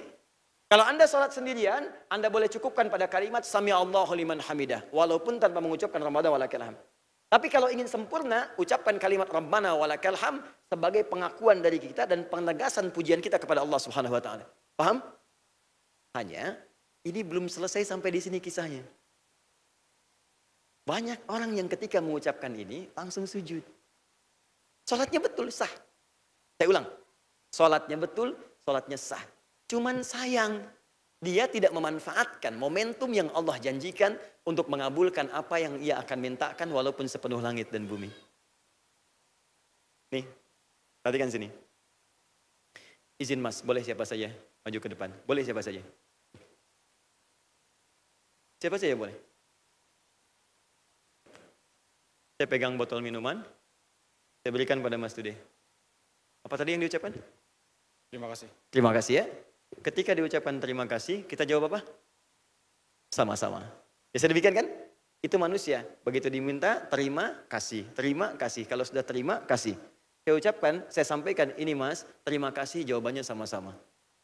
Allah lain. Allah mesti beda dengan makhluk. Ketika ada seseorang mengucapkan terima kasih kepada Allah, memuji Allah, maka Allah akan balas dengan yang lebih mulia dari apa yang pernah ia dapatkan sebelumnya. La in syakartum La azidannakum. Quran surah 14 ayat 7. Ketika Anda bersyukur kepada Allah, baik memujinya, bertakbir kepadanya, pasrah kepadanya, Allah pasti akan tambahkan apapun yang Anda butuhkan. Jadi ketika Anda ruku, dan Anda memasrahkan semua kepada Allah dan mengatakan, saya puji Engkau ya Allah. Begitu memuji, tanda syukur kita, kalimat syukur pertama yang mengalir di lisan bukankah alhamdulillah? Alhamdulillah ya Allah, Engkau berikan saya anugerah keturunan. Alhamdulillah ya Allah, Engkau lancarkan pekerjaan saya. Alhamdulillah kalimat syukur. Begitu Anda mengatakan subhana rabbiyal azim wa bihamdi. Sami Allahu liman hamida. Alhamdulillah. Rabbana walakal hamd. Kaidahnya mengatakan setiap mengucapkan alhamdulillah, apa yang kamu butuhkan aku berikan. La azidannakum. Maka ketika Anda mengatakan Rabbana walakal hamd, Allah turunkan kalimat apa yang kamu butuhkan. Kata Allah, lihat kalimatnya. Diturunkan kalimat lewat lisan Nabi. Mil as-samawati wa mil al-ardi wa ma bainahuma wa mil ma syi'ta min syai'im ba'du. Ya Allah, Engkau yang punya sepenuh langit, Engkau yang punya sepenuh bumi, Engkau yang punya di antara langit dan bumi, Engkau yang berkehendak memberikan apapun yang dimohonkan selain daripada itu. Maka ketika kalimat itu muncul, Allah berikan kesempatan. Mau minta apa? Sepenuh langit, sepenuh bumi, atau di antara keduanya, aku berikan pada saat ini. Makanya, alhamdulillah, banyak orang dulu meminta saat berdiri. Mas. Mohon maaf ya. Banyak orang dulu meminta saat berdiri. Kenal Nabi Zakaria? Alhamdulillah. Saya barusan dari Tanah Kusir, ada yang kenal Nabi Adam, kenal Nabi Musa, ya. Masih agak lumayan lah. Dulu saya di Sukabumi, hubud dunia. Sukabumi itu hubud dunia, suka hubun bumi dunia. Saya tanya, kenal Fir'aun? Kenal, ya luar biasa. Nabi Zakaria itu diuji, pernah saya sampaikan kisahnya dulu, diuji, sudah berumah tangga, kemudian belum ada keturunan, sudah fisiknya letih, rambutnya memutih, dan dapat ujian. Jadi jangan dikira jadi ahli surga itu aman dari ujian, tidak. Ahli surga yang jelas surganya diuji. Dan mereka sabar dengan ujian. Kita belum jelas surganya, nggak pengen diuji, kita siapa? Ahli surga pun belum aman dari ujian, apalagi kita yang belum jadi ahli surga. Dan ternyata ujian itu adalah sumber pahala, dari pahala itu bekal untuk ke surga. Diuji selama berumah tangga, belum ada keturunan. Dan istrinya, mohon maaf teman-teman akhwat, divonis secara medis itu monofus dan mandul. Jadi mustahil punya keturunan. Apa yang beliau kerjakan? Sholat. Dan yang paling dahsyat, dalam berdirinya, berdiri memohon kepada Allah. Qala rabbi habli min ladunka dzurriyyatan thayyibah innaka sami' doa. Ya Allah, mereka mengatakan aku mustahil punya keturunan di keadaan begini. Ketika manusia mengatakan mustahil, aku mohon kepadamu saja yang tidak punya batas dalam pengabulan. Engkau pasti mendengar apa yang aku mohonkan. Apa jawabannya? Tiba-tiba dikabulkan seketika. Fanadatul malaika wa huwa qa'imun yusalli fil mihrab. Annallaha yubashshiruka bi Yahya. Tiba-tiba turun malaikat mengatakan sedangkan beliau masih berdiri dalam salatnya. Berdiri. Kata malaikat itu, Anda dapat kabar gembira dari Allah langsung akan punya anak, namanya langsung diberikan oleh Allah Yahya. Artinya hidup. Yang mustahil menurut manusia lahir dari rahim seorang perempuan yang divonis monofos dan mandul, bayi yang hidup, kata Allah nggak ada yang mustahil bagiku. Jadi lahir dan hidup. Kapan itu terjadi? Dalam sholat. Di posisi apa? Berdiri. Bacaannya apa? Sami'ud doa. Ada di mana ayatnya? Quran surah ketiga ayat 38 sampai 39. Paling kanan sebelah atas di mushaf. Saya tanya pada Anda, saatnya tidak berdiri atau duduk? Adakah bacaan sami'nya? Ada sami Allahu liman hamidah. Rabbana walakal hamd. Setelah itu silakan pilih. Anda ucapkan, kalau Anda punya kebutuhan yang banyak, yang sifatnya mungkin sulit dipanjatkan dengan lama-lama, maka ucapkan kalimat yang telah kita hafalkan. Mil as-samawati wa mil al-ardi wa mil ama syi'ta min syai'im ba'du. Ingat ada mil'a, ada mil'u. Bacaannya sedikit beda. Maksudnya dua-duanya benar. Riwayatnya ada mil'a, ada mil'u. Kalau pakai mil'u, ada tambahan sedikit. Mil'us samawati. Boleh diikuti? Mil'us samawat wa mil'ul ardi. Wa ma bainahuma. Wa mil'u ma syi'ta. Min syai'im ba'du. Artinya begini, ya Allah, aku sekarang punya kebutuhan. Punya keperluan. Banyak ya Allah. Dijawab oleh Allah, sebanyak apa? Sepenuh langit, sepenuh bumi, di antara langit dan bumi, atau selain itu? Sepanjang kamu mohonkan padaku, aku akan kabulkan. Kalau pakai mil'a, dibuang sebagian. Mil'as samawati wa mil'al ardi wa mil'a ma syi'ta min syai'im ba'du. Ya Allah, engkau yang penuhi langit, engkau yang penuhi bumi. Engkau pula yang penuhi apa yang engkau kehendaki selain daripada itu. Aku nggak minta banyak ya Allah, sepenuh langit, sepenuh bumi. Aku nggak minta banyak ya Allah, aku hanya mohon ya Allah. Berikan kelancaran pada pendidikan anakku. Aku hanya mohon ya Allah, jadikan anakku penghafal Quran yang bisa memberikan mahkota di kemudian hari. Aku hanya mohon ya Allah, lancarkan pekerjaan suamiku. Aku hanya mohon ya Allah, damaikan kehidupan di rumah tangga kami. Minta itu. Banyak orang ketika i'tidal itu tidak dimanfaatkan. Jadi begitu bangun, sami Allahu liman hamidah, seketika sujud saja. Salatnya sah, benar. Secara rukun bagus, secara fikih benar. Cuman Anda kehilangan momentum untuk bermohon kepada Allah yang mungkin cepat dikabulkan. Jelas? Baik. Jadi i'tidal secara bahasa bisa berarti berdiri yang sempurna dan seimbang. Jadi kalau sudah ruku, berdirilah sampai tegak seimbang, jangan terlalu miring kanan, miring kiri, depan ataupun belakang. Yang kedua, bacaan dan gerakan i'tidal memberikan pesan kepada kita, kalau orang-orang yang selalu tawakal kepada Allah, benar beraktivitasnya, tidak pernah menduakan Allah dengan hal lain dalam kehidupannya, maka derajatnya akan diangkat oleh Allah Subhanahu wa taala. Begitu diangkat sampai ke atas, diberikan oleh Allah peluang untuk menjawab semua keinginan yang ia mohonkan kalau itu benar bermaslahat bagi dirinya. Itulah cara bacaan dan hikmah i'tidal yang kita bahas sampai dengan pertemuan kali ini. Masih ingat kaidah tadi? Kalau ada yang benar-benar bersyukur kepada Allah, akan diapakan oleh Allah? Tambah lagi. Saya akan berikan rahasia kepada Anda. Ada orang yang sudah i'tidal diangkat oleh Allah. Tiba-tiba orang itu melakukan satu amalan lagi yang ketika dikerjakan, maka saat itu pun kata Nabi, minta apa yang kamu mohonkan sebanyak-banyaknya karena seketika akan dikabulkan tanpa ada jeda. Apa amalan itu? Itu pertemuan berikutnya nanti. Oke, kita jeda dulu sebentar. Kita diskusi dulu ya, supaya kita bisa paham. Saya mohon ya, kalau ada yang kurang paham, kurang jelas, perjelas. Jangan meninggalkan tempat kita ini. Anda investasi waktu, tenaga, segalanya. Ya, ini tidak mudah. Jadi saya tidak menginginkan ada keluar dari sini tidak paham. Semua harus mengerti, kita harus belajar bersama, dan mudah-mudahan dampaknya bisa kita rasakan dalam kehidupan. Ayo silahkan, pertama kalau ada kaitan dengan materi kita silahkan. Kalau tidak ada kaitan boleh nanti dengan topik yang lainnya. Saya mohon izin hanya mungkin 5-10 menit sebelum zuhur saya mohon pamit ya. Silahkan. Mas Don.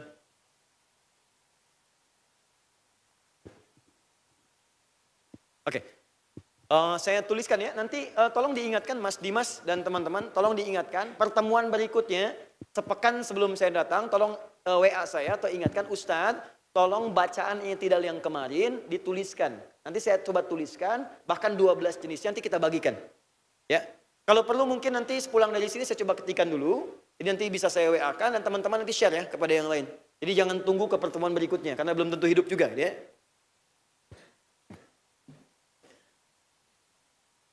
Ya kita nggak bisa pilih ya, bisa Mas Ari duluan, saya belakangan itu mungkin ya. Atau ditukar, saya belakangan dia duluan juga bisa. Tapi memang mungkin saya bisa duluan. Ya, duluan mengangkat jenazah antum. Udah ya, fokus ini.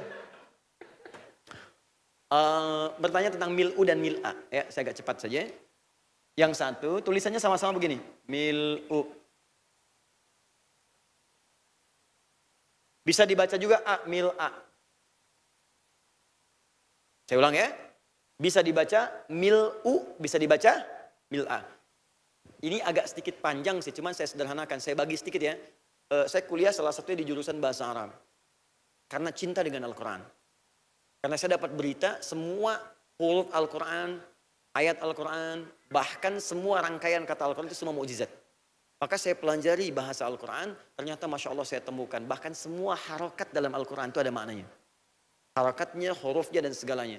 Nah kalau Anda masuk jurusan bahasa Arab, itu yang dibaca A, I dengan U, itu bukan sembarangan bacaan. Tapi ada makna-maknanya. Contoh ya, contoh. Tapi ini dalam sekali. Ini disebut rafa' namanya. Apa namanya? Rafa'. Rafa' itu artinya tinggi. Tinggi, terangkat. Jadi kalau ada kalimat-kalimat, mohon izin, kalimat-kalimat dalam ibadah yang menggunakan kata rafa', artinya ketika Anda mengerjakan itu Anda akan diangkat oleh Allah Subhanahu wa taala. Bacaannya u. U itu namanya dhammah. Dhammah. Di ilmu tajwid disebut dhammah. Tahu artinya dhammah? Dhammah itu dari kata indhamma yadhummu, sesuatu yang mengumpul banyak.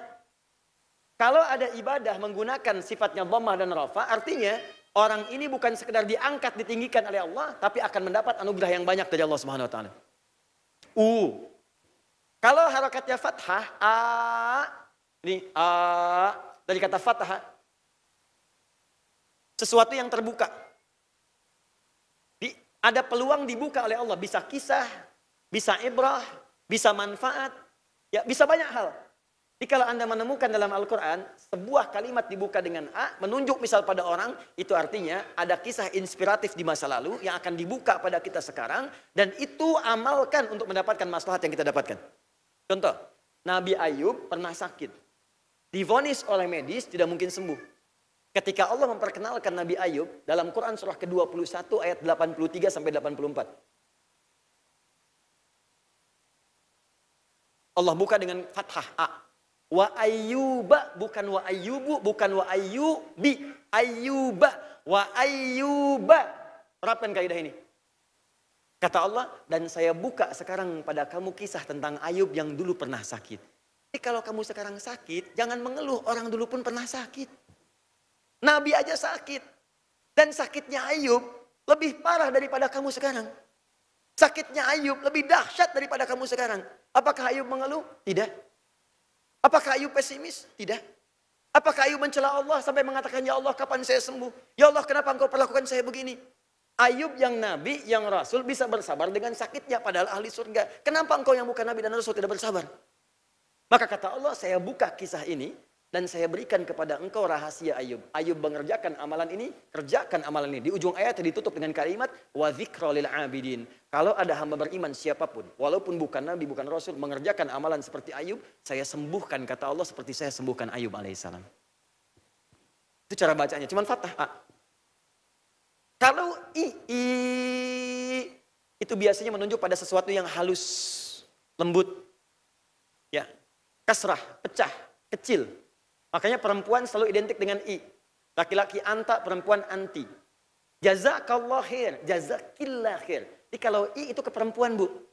Kalau pengen ke laki-laki pakai jazaka. Ini penting saya sampaikan karena saya punya pengalaman yang unik. Saya sudah pakai batik, pakai peci, tampilannya sangat jelas sekali. Begitu selesai taklim, Ustaz terima kasih, kajian menginspirasi. Jazakillah khair. Saya kira apa yang salah saya? Kalimat saya gerakan tidak melambai, biasa-biasa saja gitu kan. Ini pakai I. Nah, jadi izin, kalau I itu perempuan. Ya, I itu apa? Perempuan. Ini penting saya sampaikan supaya paham makna. Kalau sudah pakai sukun, mati. Sukun artinya bacaannya tenang. Damai, tentram. Ya, ada seorang di Garut, saya pergi ke Garut mengajar. Tiba-tiba dihidangkan makanan. Kata orang ini buah Ustaz, ini sukun. Saya bilang bukan Pak, ini fathah. Hah? Kalau sukun masih di atas, dia bulat. Jatuh ke bawah, kasrah. Bapak potong-potong hidangkan, fathah, terbuka bagi saya. Orang ini kira sudah serius. Dia kembali ke dapur, ini kisah nyata. Dia kembali ke dapur ke istrinya. Mama, kata Pak Ustaz, ini bukan sukun, ini fathah. Ini nyata. Ini jangan khawatir ya. Makanya perempuan suaranya kan menggunakan kasroh. Kenapa? Karena ada kelembutan dalam dirinya. Nanti kalau masuk fikih perempuan di rumah tangga nanti bisa dibahas. Ya, kata Nabi perlakuan, mohon izin ya, maaf. Nanti kalau bab laki-laki saya bahas juga. Ya, saya bahas juga. Kata Allah, hei suami-suami yang beriman. Quran surah 4 ayat 19. Ya, tapi jangan jadikan senjata ya. Nanti karena saya kasih tamengnya insya Allah. Ya ayyuhalladzina amanu, hei suami-suami yang masih merasa punya iman. La tarithun nisa'a karha. Jangan bersikap kasar pada istrimu. Itu dibuka dengan kalimat iman. Jadi sikap suami yang lembut dipertaruhkan imannya di situ pada istrinya. Di hadapan Allah. Bahkan Nabi katakan, kenapa kalimat ini muncul? Nanti rahasia di hadis Nabi saat haji wada. Fa innahunna khuliqat min dhal'in a'waj. Karena perempuan itu memang fitrah ya. Itu seperti tulang rusuk yang bengkok. Ada kelembutan di dalamnya. Rawan, tapi bengkok. Diluruskan pun bisa patah. Kalau nggak hati-hati. Didiamkan tetap bengkok juga. Makanya apa yang dilakukan? Kata Al-Quran langsung. Kalau engkau tidak suka dengan sikapnya, jangan marah dulu. Barangkali di balik sikap itu ada pelajaran besar yang membuat kalian berdua bisa bahagia. Biasanya kan ketenangan paling indah itu setelah ada perselisihan kan? Tenang, damai, nyaman. Jangan marah dulu. Tapi poinnya, itulah sebabnya yang menjadikan perempuan identik dengan kasrah. Lembut. Ya. Makanya suara di malam-malam kalau ada film-film kan yang lembut-lembut, yang suara kasrah, pasti perempuan kan? Kan malam perempuan. Makanya kalau Anda lewat malam-malam keluar rumah ada suara Anda nggak usah lari, tunjuk aja, kasroh ya. Di situ pergi. U, Mas, kalau pakai U, artinya mil'us samawati. Ya Allah, aku telah memujimu. Ya Allah, aku jadikan engkau sebagai Tuhan yang satu, aku agungkan engkau. Baik, engkau pemilik semua ketinggian di langit dan bumi. Engkau semua pemilik anugerah-anugerah yang tinggi yang bisa engkau berikan pada siapapun, setinggi langit. Wa mil'ul ardi, nanti saya tuliskan sempurna di catatan selanjutnya. Dan engkau bisa memberikan semua yang tinggi-tinggi yang ada di bumi. Kedudukankah, penghormatankah, kemuliaankah, semua yang dianggap tinggi, engkau pemiliknya. Jelas? Kemudian wa ma bainahuma, atau antara langit dan bumi kalaupun itu ada. Wa mil'u ma syi'ta, atau engkau memberikan segala ketinggian pada siapa yang engkau kehendaki. Min syai'im ba'du, setelah yang ini, yang bukan langit, bukan bumi, atau semua yang engkau kehendaki. Ketika kalimat itu muncul, maka turunlah jawaban. Apa keinginan kamu yang ingin ditinggikan olehku? Apakah dunia? Ataukah akhirat? Kamu pengen pemberian akhirat yang tinggi? Minta sekarang. Apa? Minta Firdaus. Mohonkan, jangan tanggung. Makanya kalimat di Quran surah 48 ayat 29, mintanya yang terbaik. Yabtaghuna minallahi fadlan wa ridwana. Mereka memohon kepada Allah semua kenikmatan yang terbaik. Jadi kalau minta akhirat jangan nanggung, minta surga yang paling bagus. Kalau dunia, minta karir yang paling bagus. Ya Allah, berikan kepadaku dalam peranku peran yang bisa mendekatkan aku denganmu. Ya Allah, jadikan setiap peranku bernilai ibadah di sisimu. Ya Allah, tinggikan aku dengan segala pekerjaanku yang aku kerjakan, yang nilainya bisa bernilai dalam sisimu. Minta. Ketika bermohon seperti itu, apa profesi Anda, minta di situ. Anda aktor, minta yang baik-baik. Anda artis, minta yang baik-baik. Anda pengusaha, minta yang baik-baik. Jangan tanggung, kalau kaya, kaya sekalian. Harus kaya. Kata Nabi, umatku itu kaya biasa. Yang aku khawatirkan, yang kaya yang tidak bisa menggunakan kekayaannya dengan baik. Umat Islam itu mesti kaya, kalau nggak kaya bagaimana zakat? Bagaimana bisa infak? Bagaimana sedekah? Karena itu orang dulu bekerja jadi kaya supaya bisa zakat. Bukan pamer. Kalau cuma pamer terlambat, Korun sudah duluan. Sudah duluan. Kemana-mana bawa bodyguard hanya bawa kunci berangkasnya saja. Kata Korun, kalau ada yang pengen ngambil, ambil aja. Angkat kuncinya ada yang nggak bisa. Jadi kalau ada orang sekarang baru punya Ferrari, pamer, cuma dipanasin bolak-balik, saingan sama taksi gitu kan. Mohon maaf. Terlambat kalah sama Korun. Saya pernah nanya orang mau kemana, samudra apa, mau ngapain? Nyari harta Korun, harta Karun, sekarang masih dicari. Harta antum siapa yang nyari? Telat kalau sombong. Telat. Paham ya? Nah, kalau pakai mil'as, bahasanya sama. Cuman bedanya di sini. Mil'as samawati wa mil'al ardi wa mil'a ma syi'ta min syai'im ba'du. Kalau yang tadi minta ketinggian, kalau yang mil'a minta dibukakan. Fathah. Ya Allah, engkau semua pemilik anugerah langit dan bumi. Bukakan kepadaku anugerah terindah di langit ya Allah yang mungkin aku dapatkan. Bukakan kepadaku nikmat terbaik di bumi yang mungkin aku raih. Bukakan kepadaku ya Allah yang engkau kehendaki yang mungkin aku tidak tahu. Ya Allah, tunjukkan, dekatkan kepadaku. Jadi mohon, silahkan. Poinnya, itu poinnya. Pertanyaan saya, dari sekian ribuan kali Anda sholat, berapa kali Anda memohon dan memanfaatkan momentum ini? Sebagai seorang ibu, pernah kamu minta menjadi ibu yang baik di hadapan Allah? Dan Anda akan dihisab. Sebagai seorang ayah, pernah kamu minta menjadi ayah yang baik dalam pandangan Allah? Dan antum akan dihisab. Betapa banyak anak akan mengadu di hadapan Allah, ya Allah, saya tidak sholat ini karena bapak saya tidak pernah mencontohkan saya sholat. Karena ibu saya tidak pernah memfasilitasi sholat. Ini kasusnya nyata dan dalam riwayat ada. Maka bertukarlah ayah ibu yang hampir sehasta ke surga itu, kemudian dia tenggelam ke neraka untuk mencuci dosanya terlebih dahulu. Anaknya dipindahkan ke dalam surganya. Tapi ada anak yang akan ke surga, bapak ibunya protes. Ya Allah, kenapa engkau biarkan dia ke surga, sedangkan aku yang membelikan pakaian untuknya? Kalau bahasa sekarang, aku yang memberikan sarungnya. Aku yang memberikan baju kokonya. Dipanggil anaknya untuk menjelaskan dengan keadilan. Ditanya, benarkah fulan seperti itu? Kata anaknya, benar ya Allah. Ayah memberikan aku sarung, ayah memberikan aku pakaian. Kalau bahasa kita sekarang. Tapi ayah tidak pernah meniatkan itu semua untuk membuat saya bisa sholat. Ayah hanya ingin saya sama seperti yang lain. Orang lain punya sarung, saya punya sarung. Orang lain punya baju koko, saya punya baju koko. Maka ayahnya tetap bertahan di neraka, anaknya ke surga. Baru dibebaskan di hadis Al-Bukhari setelah mencuci semua dosa-dosanya, baru diangkat, dimasukkan ke dalam surga. Kurang lebih demikian. Maaf ya, rezeki kita sudah teratur. Surga kita yang belum jelas. Dan semua apa yang kita nikmati di dunia ini satu saat pasti akan hilang seluruhnya. maka bertakwalah kepada Allah.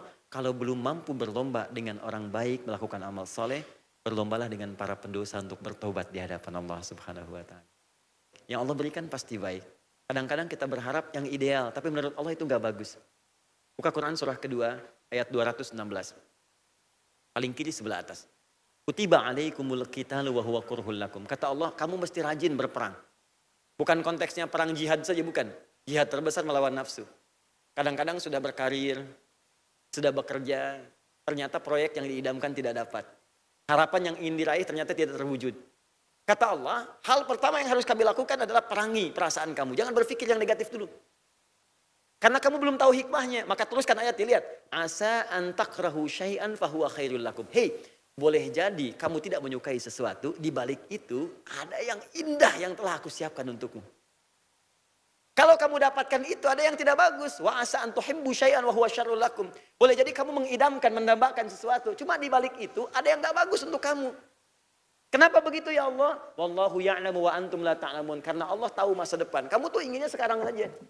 Harap-harap dapat yang ini. Ternyata di depan ada yang tidak bagus. Kalau kamu dapatkan yang ini, celaka kamu di depan. Saya menginginkan kau baik sekarang, besok, dan sampai berjumpa denganku nanti di akhirat. Karena itulah, pandai-pandai menyikapi kehidupan. Dunia itu sikapi sewajarnya saja, nggak usah berlebihan. Nggak usah berlebihan, oh hilang juga. Saya bingung pada orang yang bersengketa ya. Ada orang sengketa tanah, sengketa rumah, sengketa mobil. Yang dipersengketakan itu nggak akan diambil juga. Kalau sudah meninggal, apa yang didapatkan? Dua-duanya meninggal juga. Rumah yang disengketakan nggak ada yang dimiliki. Mobil yang disengketakan nggak ada yang dimiliki. Makanya kalau kita tidak meniatkan ikhlas ibadah karena Allah, ruginya banyak, kecewanya pun dalam. Ada hikmah yang besar yang belum kelihatan. Satu saat semua akan tampak dan saat itulah kita merasa sadar ini toh yang dipersiapkan oleh Allah Subhanahu wa Ta'ala. Kira jelas ya? Ada yang lain? Akhwat dituliskan ya. Kalau mungkin, kalau tidak ya nggak apa-apa, nanti disampaikan secara langsung. Saya kesini dulu ya. Silakan Pak. Bismillah. Assalamualaikum warahmatullahi wabarakatuh. Assalamualaikum warahmatullahi wabarakatuh. Ustaz mau tanya yang kaitan dengan i'tidal Ustaz. Kebetulan memang pernah mendengarkan suatu referensi dari suatu tausiah. Mohon maaf saya lupa referensinya dari kitab apa Ustaz. Tapi dinyatakan bahwa kalau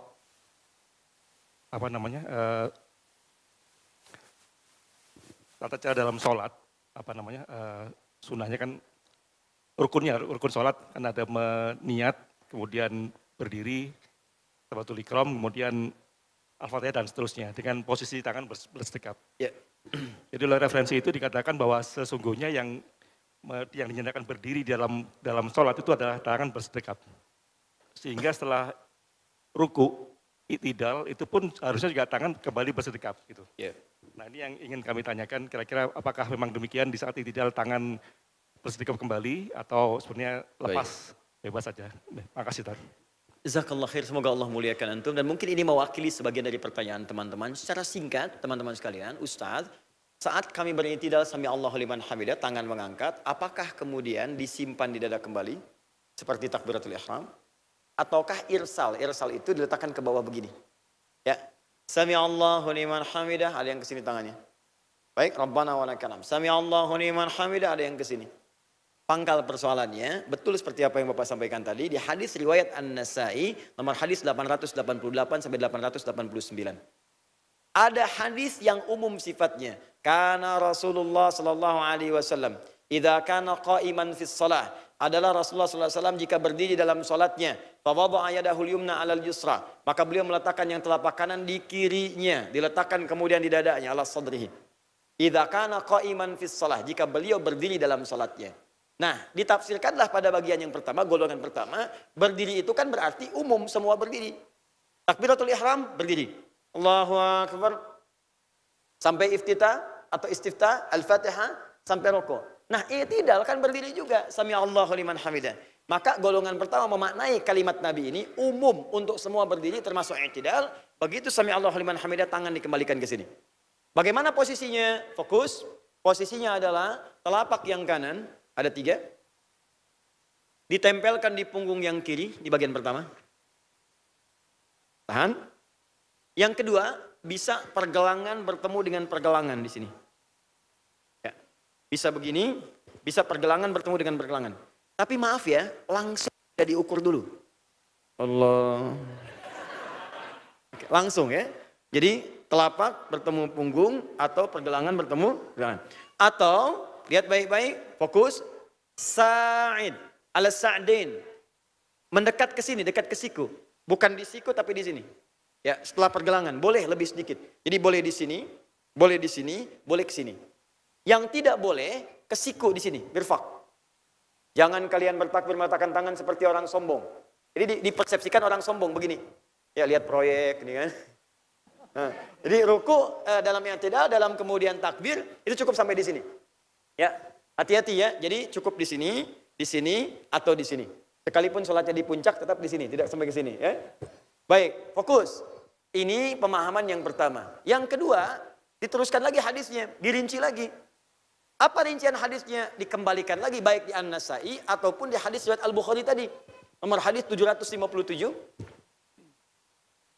Di hadis Muslim nomor hadis 397. Riwayat yang dekat dengan ini nomor hadis 737. Rawinya sahabat Abu Hurairah tadi, Abdurrahman bin Sakhar. Peristiwanya terletak pada seorang bernama Khalad bin Rafi Az-Zurayqi. Ya bimakna qala Rasulullah SAW, kembali kepada Rasulullah SAW disampaikan setelah ada peristiwa. Ja'a rajulun ilan Nabi SAW. Datang seorang laki-laki kepada Nabi SAW. Namanya Khalad bin Rafi Az-Zurayqi. Pada khala ilal masjid Nabawi. Masuk ke masjid Nabi. Fasalla bijambin Nabi SAW. Maka dia salat di samping Nabi SAW. Ya, wan nabiyyu fi nahiyatin ukhra minal masjid. Sedangkan Nabi ada di sisi yang lain. Kalau bahasa kita, nabinya di situ, dia di sini.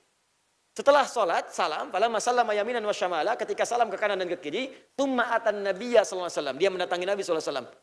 Faqala assalamu alayka ya Rasulullah. Dia berkata, assalamualaikum ya Rasulullah. Kata Nabi dijawab, wa alaikassalam wa rahmatullahi wa barakatuh. Salli irji' salli fa innaka lam tusalli. Dijawab dulu salamnya, baru diluruskan. Wa alaikassalam wa rahmatullahi wa barakatuh. Kamu balik lagi sholat karena kamu belum sholat. Padahal sudah selesai salam. Fa'ada salatahu thalatha marrat, maka dia mengulang sholatnya sampai 3 kali. Ya, faqala lahu Nabi sallallahu alaihi wasallam, maka Nabi mengatakan kepadanya kalimat yang sempurna, kalimat yang serupa. Balik lagi kamu belum sholat, balik lagi kamu belum sholat. Ini artinya hati-hati, sesuatu yang tidak sempurna dalam sholat bisa menyebabkan sholatnya dipandang tidak sah. Lalu dia katakan, ya Rasulullah, awas hati-hati, wahai Rasulullah, maliya ghairah. Ada kalimat lain, ma uhsinu ghairah. Ya Rasulullah, saya nggak bisa lebih bagus dari yang ini. Bisanya cuma begini, alimni, tolong ajarkan saya. Ini manhaj dalam hadis Nabi, kalau belum paham, belajar. Jangan memaksakan mengerjakan yang tidak tahu, jadinya salah. Maka bertanya pada Nabi, diajarkan oleh Nabi.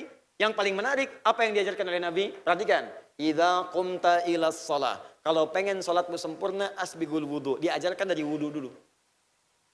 Ini menunjukkan kata para ahli hadis, bahwa ada orang yang wudunya tidak sempurna, berdampak kepada sholatnya. Jadi kalau wudunya sudah salah, sholatnya pun pasti akan berantakan. Pulang ke rumah, lihat anak Anda. Kalau wudunya sudah mempermainkan air dan berantakan cepatnya luar biasa. Yang diusap itu bukan kepala tapi rambutnya. Segala diusap, itu pasti sholatnya tidak akan sempurna. Maka diajarkan wudunya, tsumastaqbilil qiblah, menghadap ke kiblat, begini caranya. Kemudian bertakbir diajarkan oleh Nabi. Pertama apa? Angkat tanganmu sejajar dengan bahumu, hadwa mankibaihi. Dikuatkan oleh hadis Abu Humaid As-Sa'di. Angkat tanganmu seperti ini, dijelaskan. Kemudian letakkan telapak yang kanan di punggung yang kiri. Simpan di dada, dijelaskan. Kemudian mulai dengan iftitah, 12 doa. Kemudian mulai dengan Al-Fatihah. Setelah itu baca yang ringan dari surah. Setelah itu bertakbir, angkat tanganmu, kemudian takbir ruku. Ya, kemudian jangan dulu bangkit, ya, jangan bangkit sampai sempurna, sampai rukunya tumanina, hatta tatma'inna fi ruku. Kemudian bangkit i'tidal. Nah, di sini poinnya. Bangkit i'tidal, fokus. Dan jangan kamu sujud sampai kamu sempurna i'tidal. Fala tasjud hatta ta'tadila qa'iman. Yang menarik begini. Setelah seperti itu Nabi katakan, kemudian engkau sujud sampai engkau merasa tenang dalam sujudmu. Disebutkan sampai kembali lagi, kemudian engkau bangkit sampai berdiri kembali, letakkan telapak yang kanan di punggung yang kiri. Jadi setelah sujud bangkit lagi, letakkan kembali yang kanan di punggung yang kiri, letakkan di dada. Yang paling menarik di hadis yang ini, ketika dirinci, saat takbiratul ihram, diterangkan oleh Nabi, letakkan yang kanan di punggung yang kiri, letakkan di dada. Saat bangkit dari sujud, disebutkan lagi, letakkan yang kanan di punggung yang kiri, letakkan di dada. Tapi saat ini tidak, Nabi cuma mengatakan, bangkit, berdiri tegak, ucapkan sami Allahu liman hamidah. Dan tidak mengatakan yang kanan, letakkan lagi di kiri, di punggung yang kiri. Ini kata para ahli hadis, sebagian yang lain melihat, karena Nabi tidak merinci di i'tidal ini, tidak menyebutkan yang kanan diletakkan di punggung yang kiri, ini menunjukkan saat i'tidal tangannya tidak perlu bersedekap, harus seperti ini saja. Cukup maksudnya seperti ini saja. Apa buktinya Ustadz? Apa buktinya hai para ulama ahli hadis? Karena saat kita diminta bangkit dari sujud, itu disebutkan lagi yang kanan disimpan di punggung yang kiri. Seharusnya kalau i'tidal itu juga penting, yang kanan disimpan di punggung yang kiri diletakkan di dada sambil bersedekap, maka saat i'tidal pun kita akan diajarkan bersedekap.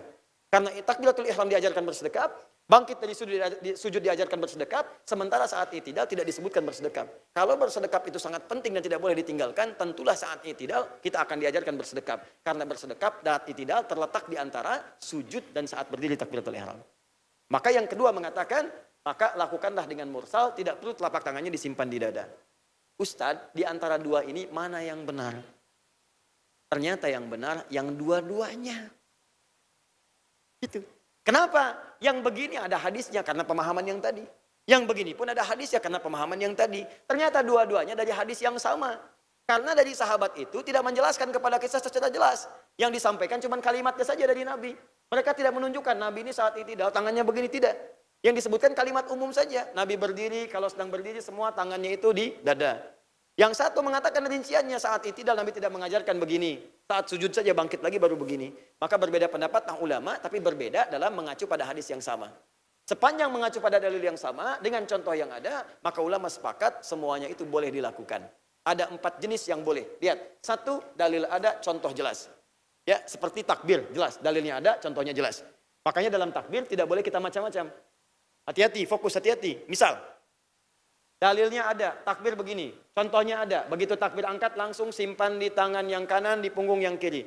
Bahkan langsung kalimatnya pakai fa. Fawadha'a yadahul yumna 'alal yusra. Letakkan telapak yang kanan di punggung yang kiri. Antara meletakkan cepat, tidak ada jeda. Letakkan begini. Karena contohnya jelas, maka jangan membuat gerakan yang lain. Misal, maaf ya, saya tidak bermaksud menyalahkan. Tapi saya belum menemukan dalilnya. Saya punya koleksi di rumah sekitar 1235 kitab hadis. Dari yang paling sahih sampai yang paling palsu. Di kitab hadis palsu pun saya tidak menemukan yang ini. Bukan ingin menyalahkan. Ya, misal, kata Nabi, angkat, letakkan yang kanan di kiri. Ada orang mengangkat, nggak enak Ustadz, kiri dulu. Allah kan baik, pengennya kanan dulu. Dia masukkan kanan dulu, kirinya begini, baru ditutup seperti ini. Kadang-kadang kaki naik dikit gitu kan. Nah, saya tidak bermaksud menyalahkan, saya tidak terbiasa dengan itu. Saya belum menemukan dalilnya. Jadi kalau ada yang menemukan, disampaikan, mungkin saya yang salah. Tapi prinsip saya, dalam kaidah kalau sudah ada contohnya jelas, dalil ada, contoh ada, jangan mencari yang lain. Jadi jangan terlampau kreatif. Itu satu. Kedua, dalil ada, contoh sementara, masih boleh. Contohnya kunut. Jadi kalau ada orang kunut, jangan marah-marah. Nanti kita bahas. Ya, kalau ada yang kunut, silahkan. Yang tidak kunut boleh, karena contohnya sementara. Pernah Nabi kunut dan ada tidak melakukan lagi. Ada sebagian yang meneruskan, Nabi tidak larang.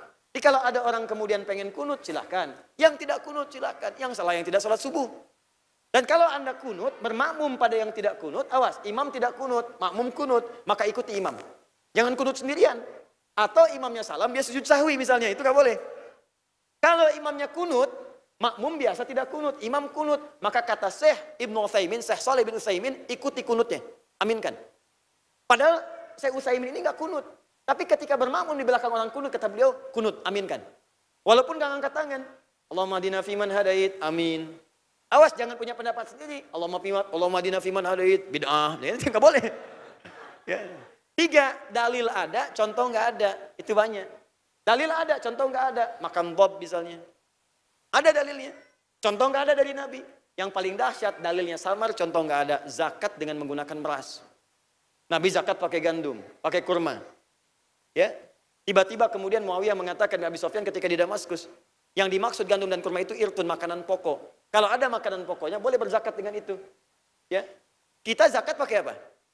Beras. Makanan pokoknya apa? Kalau saya nasi. Ya, kalau beras itu makanan pokok bagi hewan yang bertembolok. Ayam, bebek itu beras. Nah, karena sumber beras dari nasi, karena sumber nasi dari beras, maka dikeluarkan beras.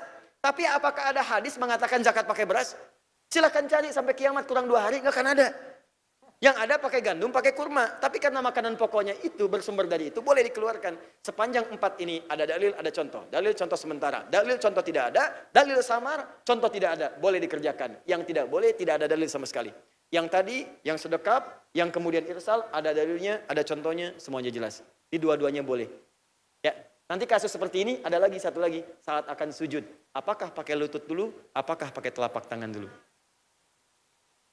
Bagaimana itu Ustaz? Pertemuan berikutnya. Bismillah. Baik, kita ambil 10 menit lagi ya. Assalamualaikum warahmatullahi wabarakatuh. Assalamualaikum Ustaz. Warahmatullahi wabarakatuh. Ustaz, bagaimana kalau suami tidak sholat? Padahal sudah diingatkan apa yang harus dilakukan, upaya apa agar suami dapat menunaikan sholat. Baik, Quran surah ke-16 ayat 125.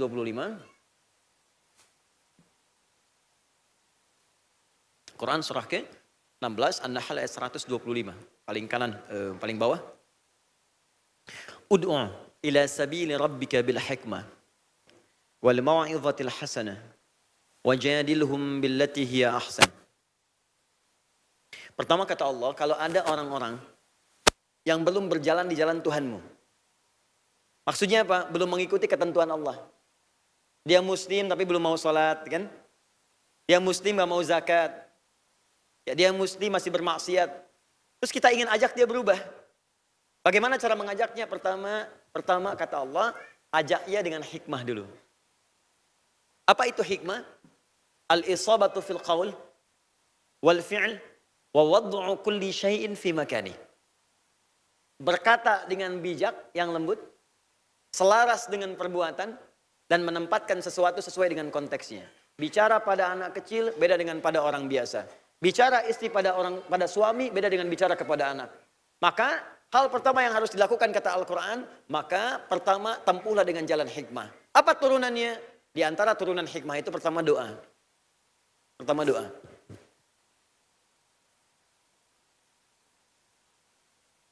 Ingat, keras jangan dilawan dengan keras lagi. Al-hadidu bil hadidi yuflah. Batu dengan batu kalau diadu itu pecah. Maka bangunlah pertengahan malam. Minta kepada Allah. Ya Allah, Engkau titipkan ia kepadaku bukan pada perempuan yang lain. Ya Allah, dia adalah amanahku ya Allah di hadapan-Mu dan kelak Engkau akan ditanya di hari kiamat. Ya Allah, aku mohon ya Rabb, berikan aku ya Allah keberhasilan dalam menjaga amanah ini. Ya Allah, jangan pisahkan kami di akhirat ya Rabbal Alamin. Ya Allah, sayangi suami saya seperti Engkau menyayangi hamba-hamba-Mu yang lain. Ya Allah, berikan cahaya pada jiwanya seperti Engkau pernah membimbing orang-orang yang bermaksiat di masa lalu. Ya Rabb, hamba mohon kepadamu, hamba sudah sujud, hamba sudah mengalirkan air mata, hamba sudah berusaha. Kalau dengan semua cara ini belum mampu menjawab apa yang hamba mohonkan, tunjukkan pada hamba dengan cara apa lagi hamba mesti bermohon. Satu, minta. Makanya Nabi Musa alaihissalam ketika akan berdakwah kepada Fir'aun yang sangat keras sekali, itu kalimat pertamanya doa. Qala rabbi shrahli sadri wa yassirli amri wahlul uqdatan min lisani yafqahu qawli. Berdoa. Kalau bisa, dan usahakan bisa, malam bangun tahajud. Di kamar itu, tempat suami tidur. Kemudian di sampingnya berdoa, minta. Mohon kepada Allah. Dan jangan putus asa, setiap malam minta aja. Ya Allah, mohon minta. Ya Allah, sayangi suami saya, ya Allah. Sayangi ibunya yang telah melahirkannya. Sayangi ayah yang telah merawatnya. Ya Allah, sayangi keluarga suami, ya Allah. Ya Allah, jadikan suami saya anak yang soleh. Ya Allah, kumpulkan kami di surga, ya Allah. Ya Allah, ampuni dosa saya. Yang mungkin karena maksiat saya, ya Allah, suami belum dekat denganmu. Minta. Gak usah Anda tunjukkan, gak usah Anda marahi, gak usah macam-macam. Minta seperti itu. Tiap malam bangun. Demi Allah saya katakan, akan terjadi satu episode dalam kehidupan di mana dia akan mendengar dalam tidurnya. Dan kadang-kadang rasa tingginya, sifat laki-laki itu kan diisyaratkan dalam Al-Quran. Quran surah 4 ayat 34. Ar-rijalu qawwamuna 'alan nisa. Laki-laki itu pemimpin pengayom bagi istrinya perempuan. Apa sifat pemimpin yang paling dominan? Sifat pemimpin yang paling dominan tidak mau dipimpin. Dia hanya menerima masukan, tidak menerima saran. Makanya kalau masuk dari istri kepada suami, jangan memberikan saran. Itu defense-nya akan kuat. Gak bisa dikolongin. Susah. Defense dia. Ya. Sulit. Makanya cara masuknya bagaimana? Lembut dulu berdoa, minta, mohon. Seperti itu caranya. Nanti akan tiba sentuhan dalam jiwanya ketika Umar keras itu, Toha. Dinasihatin marah Umar. Malah ngancam saya bunuh nih Muhammad SAW. Tapi ketika dibacakan Toha, minta kepada Allah. Nabi berdoa, tiba-tiba lembut hatinya. Berubah jiwanya. Saya pernah menangani kasus yang sama, tapi dengan cara yang berbeda, dengan konteks berbeda. Kalau tadi suami, ini anak. Ini kisah nyata, saya pernah mengasuh pesantren di Lebak Bulus, pesantren Quran. Jadi seorang ibu datang. Dia mengadu, wajahnya sayu. Ustaz, anak saya ini gak pernah mau sholat. Saya takut dihisab oleh Allah di hari kiamat. Sebutkan pelan-pelan. Ini nyata. Saya bilang, ibu sudah ajak. Sudah. Ibu ingatkan, sudah. Udah bu, mulai hari ini, ibu nggak usah ingatkan dulu. Ibu bangun malam tahajud, ibu sholat di kamar anak itu. Anak yang ibu kandung, anak yang ibu lahirkan, lu mohon kepada Allah. Ya Allah, dia anak saya, dia amanah saya. Jangan beratkan hisab saya di hari kiamat. Ya Allah, karena anak ini belum mampu untuk sholat. Minta yang terbaik kepada Allah. Alirkan air mata.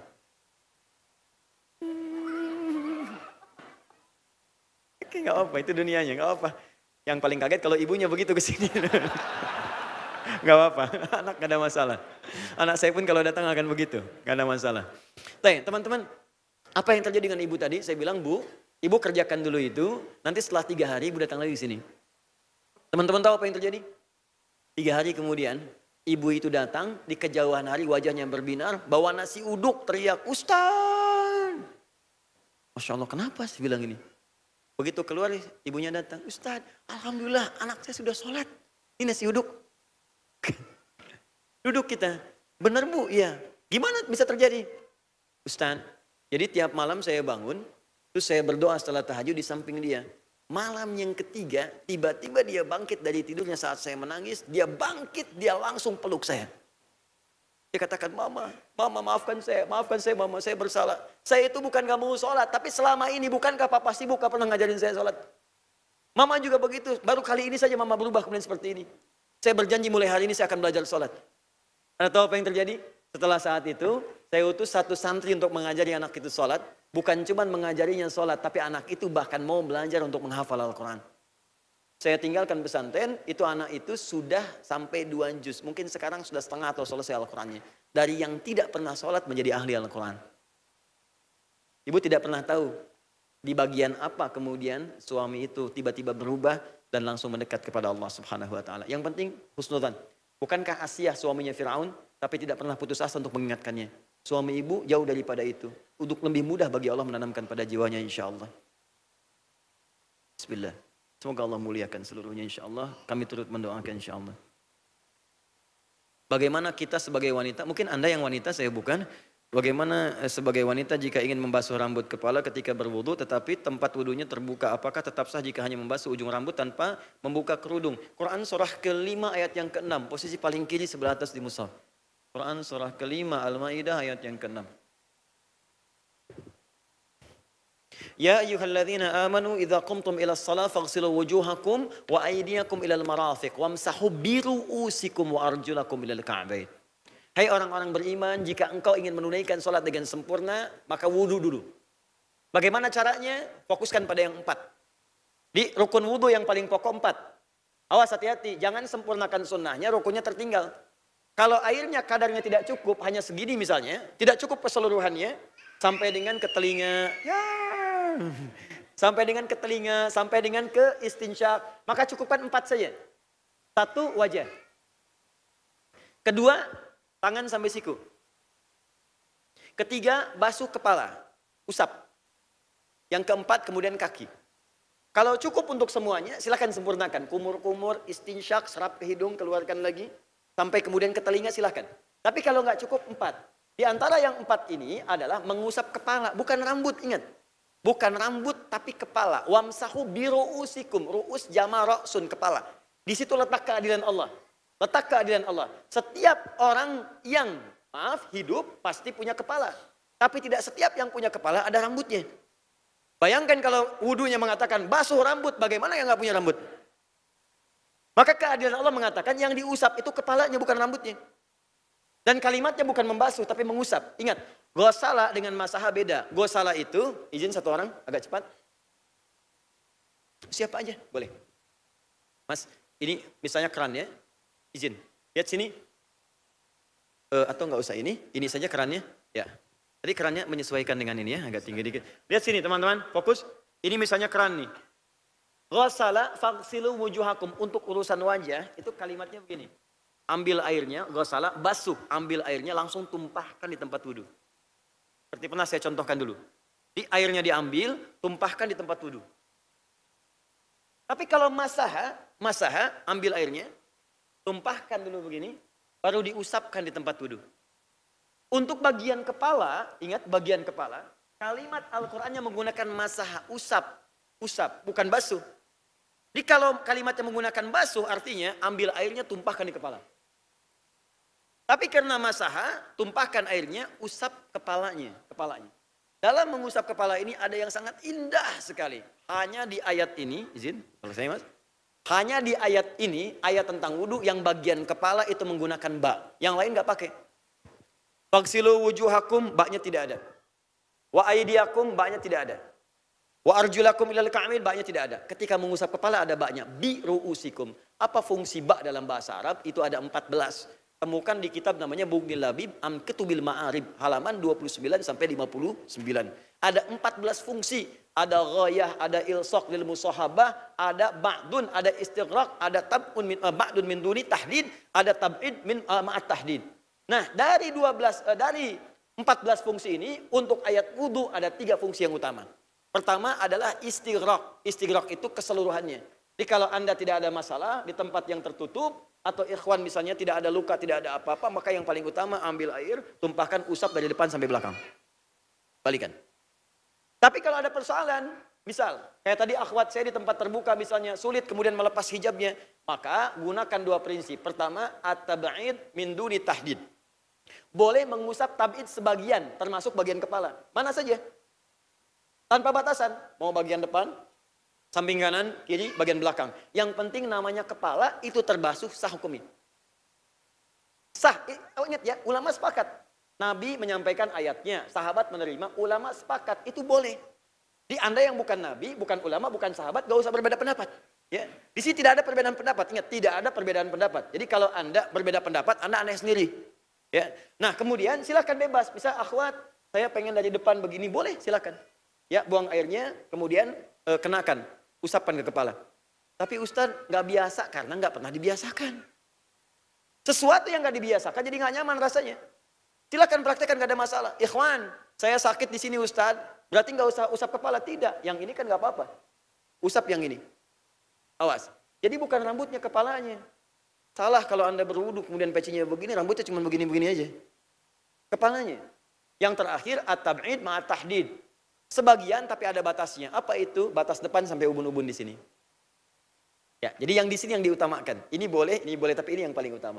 Jadi solusinya adalah yang akhwat kalau tidak bisa dilepas dalam suasana yang terbuka, silahkan lihat bagian kepala tertentu, silahkan kemudian bisa diusap. Ya, itu huruf ba aja teman-teman. Cuman huruf ba maknanya dahsyat. Ada orang Indonesia ngambil PhD di Al-Azhar Asy-Syarif di Kairo, membahas huruf ba ini yang tadi huruf ba tadi dapat PhD, dapat doktor. Cuman gara-gara huruf ba. Itu yang belum dokter, masih banyak. Ada ta, ada sa, ada jim sampai ya silakan. Allahu Akbar. Cukup ya? Sementara cukup ya? Nanti kita teruskan lagi di pertemuan yang akan datang insya Allah. Teman-teman sekalian, saya ingin berikan pesan bahwa mohon izin, kita ini sedang berlomba. Apapun profesi kita. Dimanapun kita kemudian beraktivitas, kita sedang berlomba untuk mencari bekal. Supaya punya bekal yang baik saat pulang menuju Allah. Bekal baik itu tidak lepas dari dunia. Jadi silahkan, sukses raih. Bahagia dapatkan. Kedamaian di rumah tangga hasilkan. Silahkan dapatkan semuanya. Tapi ingat, niatkan itu sebagai ibadah supaya punya nilai di hadapan Allah.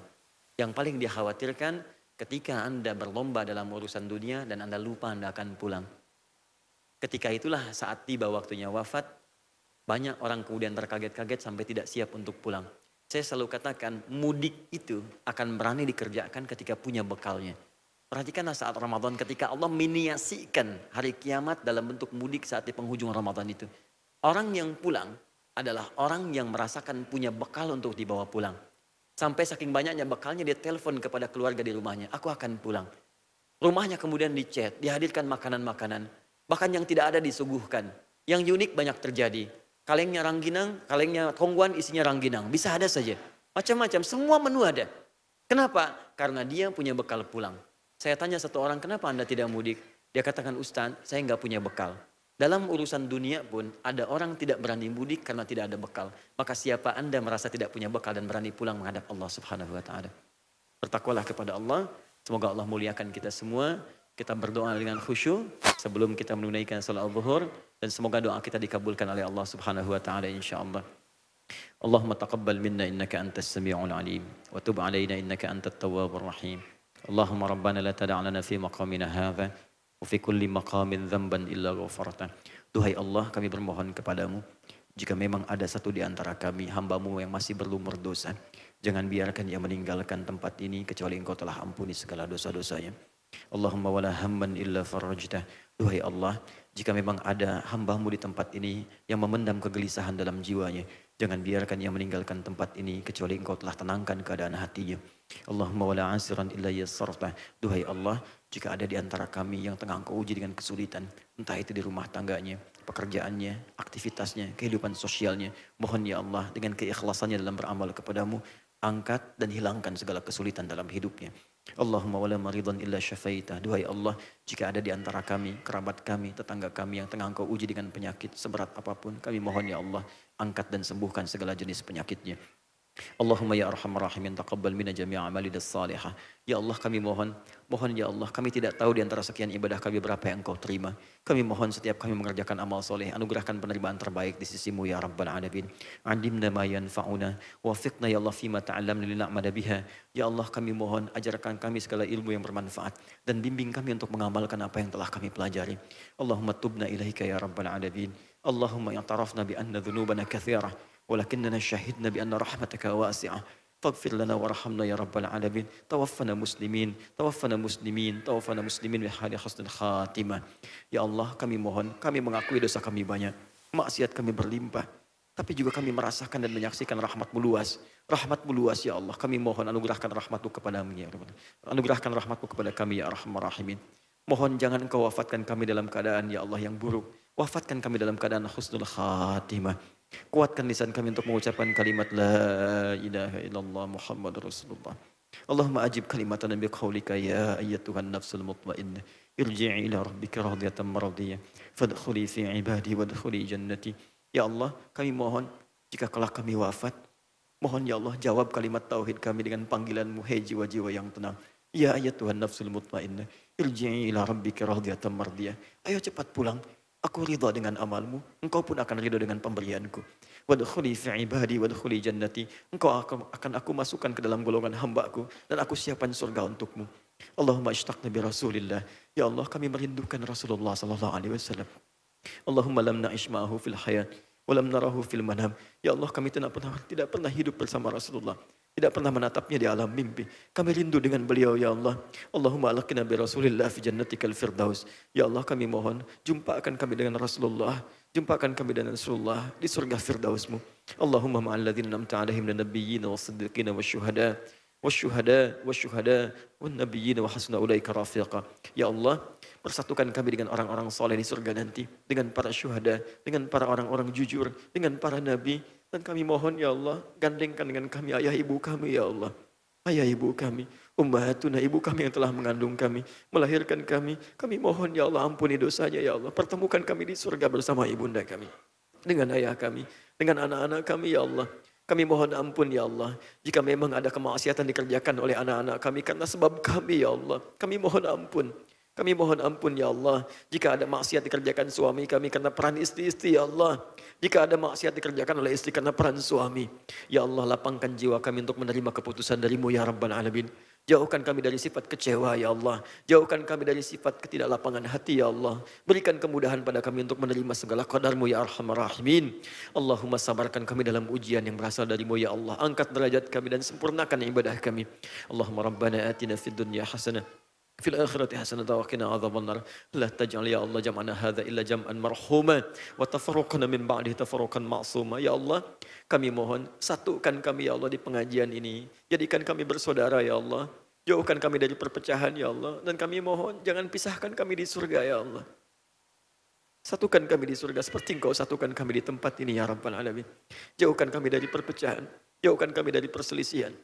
Anugerahkan ya Allah kepada kami nikmat persatuan terbaik dalam kehidupan kami. Allahumma ya Allah laqad amartana bid-du'a fada'unak wa antana bil ijabah ya Allah fa'ajib du'a. Ya Allah, Engkau telah memerintahkan kami datang belajar berdoa. Kami lakukan ya Allah, bahkan kami mengalirkan air mata untuk bermohon kepadamu. Maka mohon ya Allah kabulkan doa kami seperti apa yang telah Engkau perintahkan. Jika dengan semua ini belum mampu mengabulkan apa yang telah kami mohonkan, maka mohon tunjukkan kepada kami dengan cara apa lagi kami mesti bermohon kepadamu. Bifadlika subhana rabbika rabbil izzati amma yasifun. Wassalamun alal mursalin. Alhamdulillahi rabbil alamin. Teman-teman terima kasih. Dan saya punya beberapa permintaan. Satu, saya selalu katakan saya ingin berdakwah karena Allah.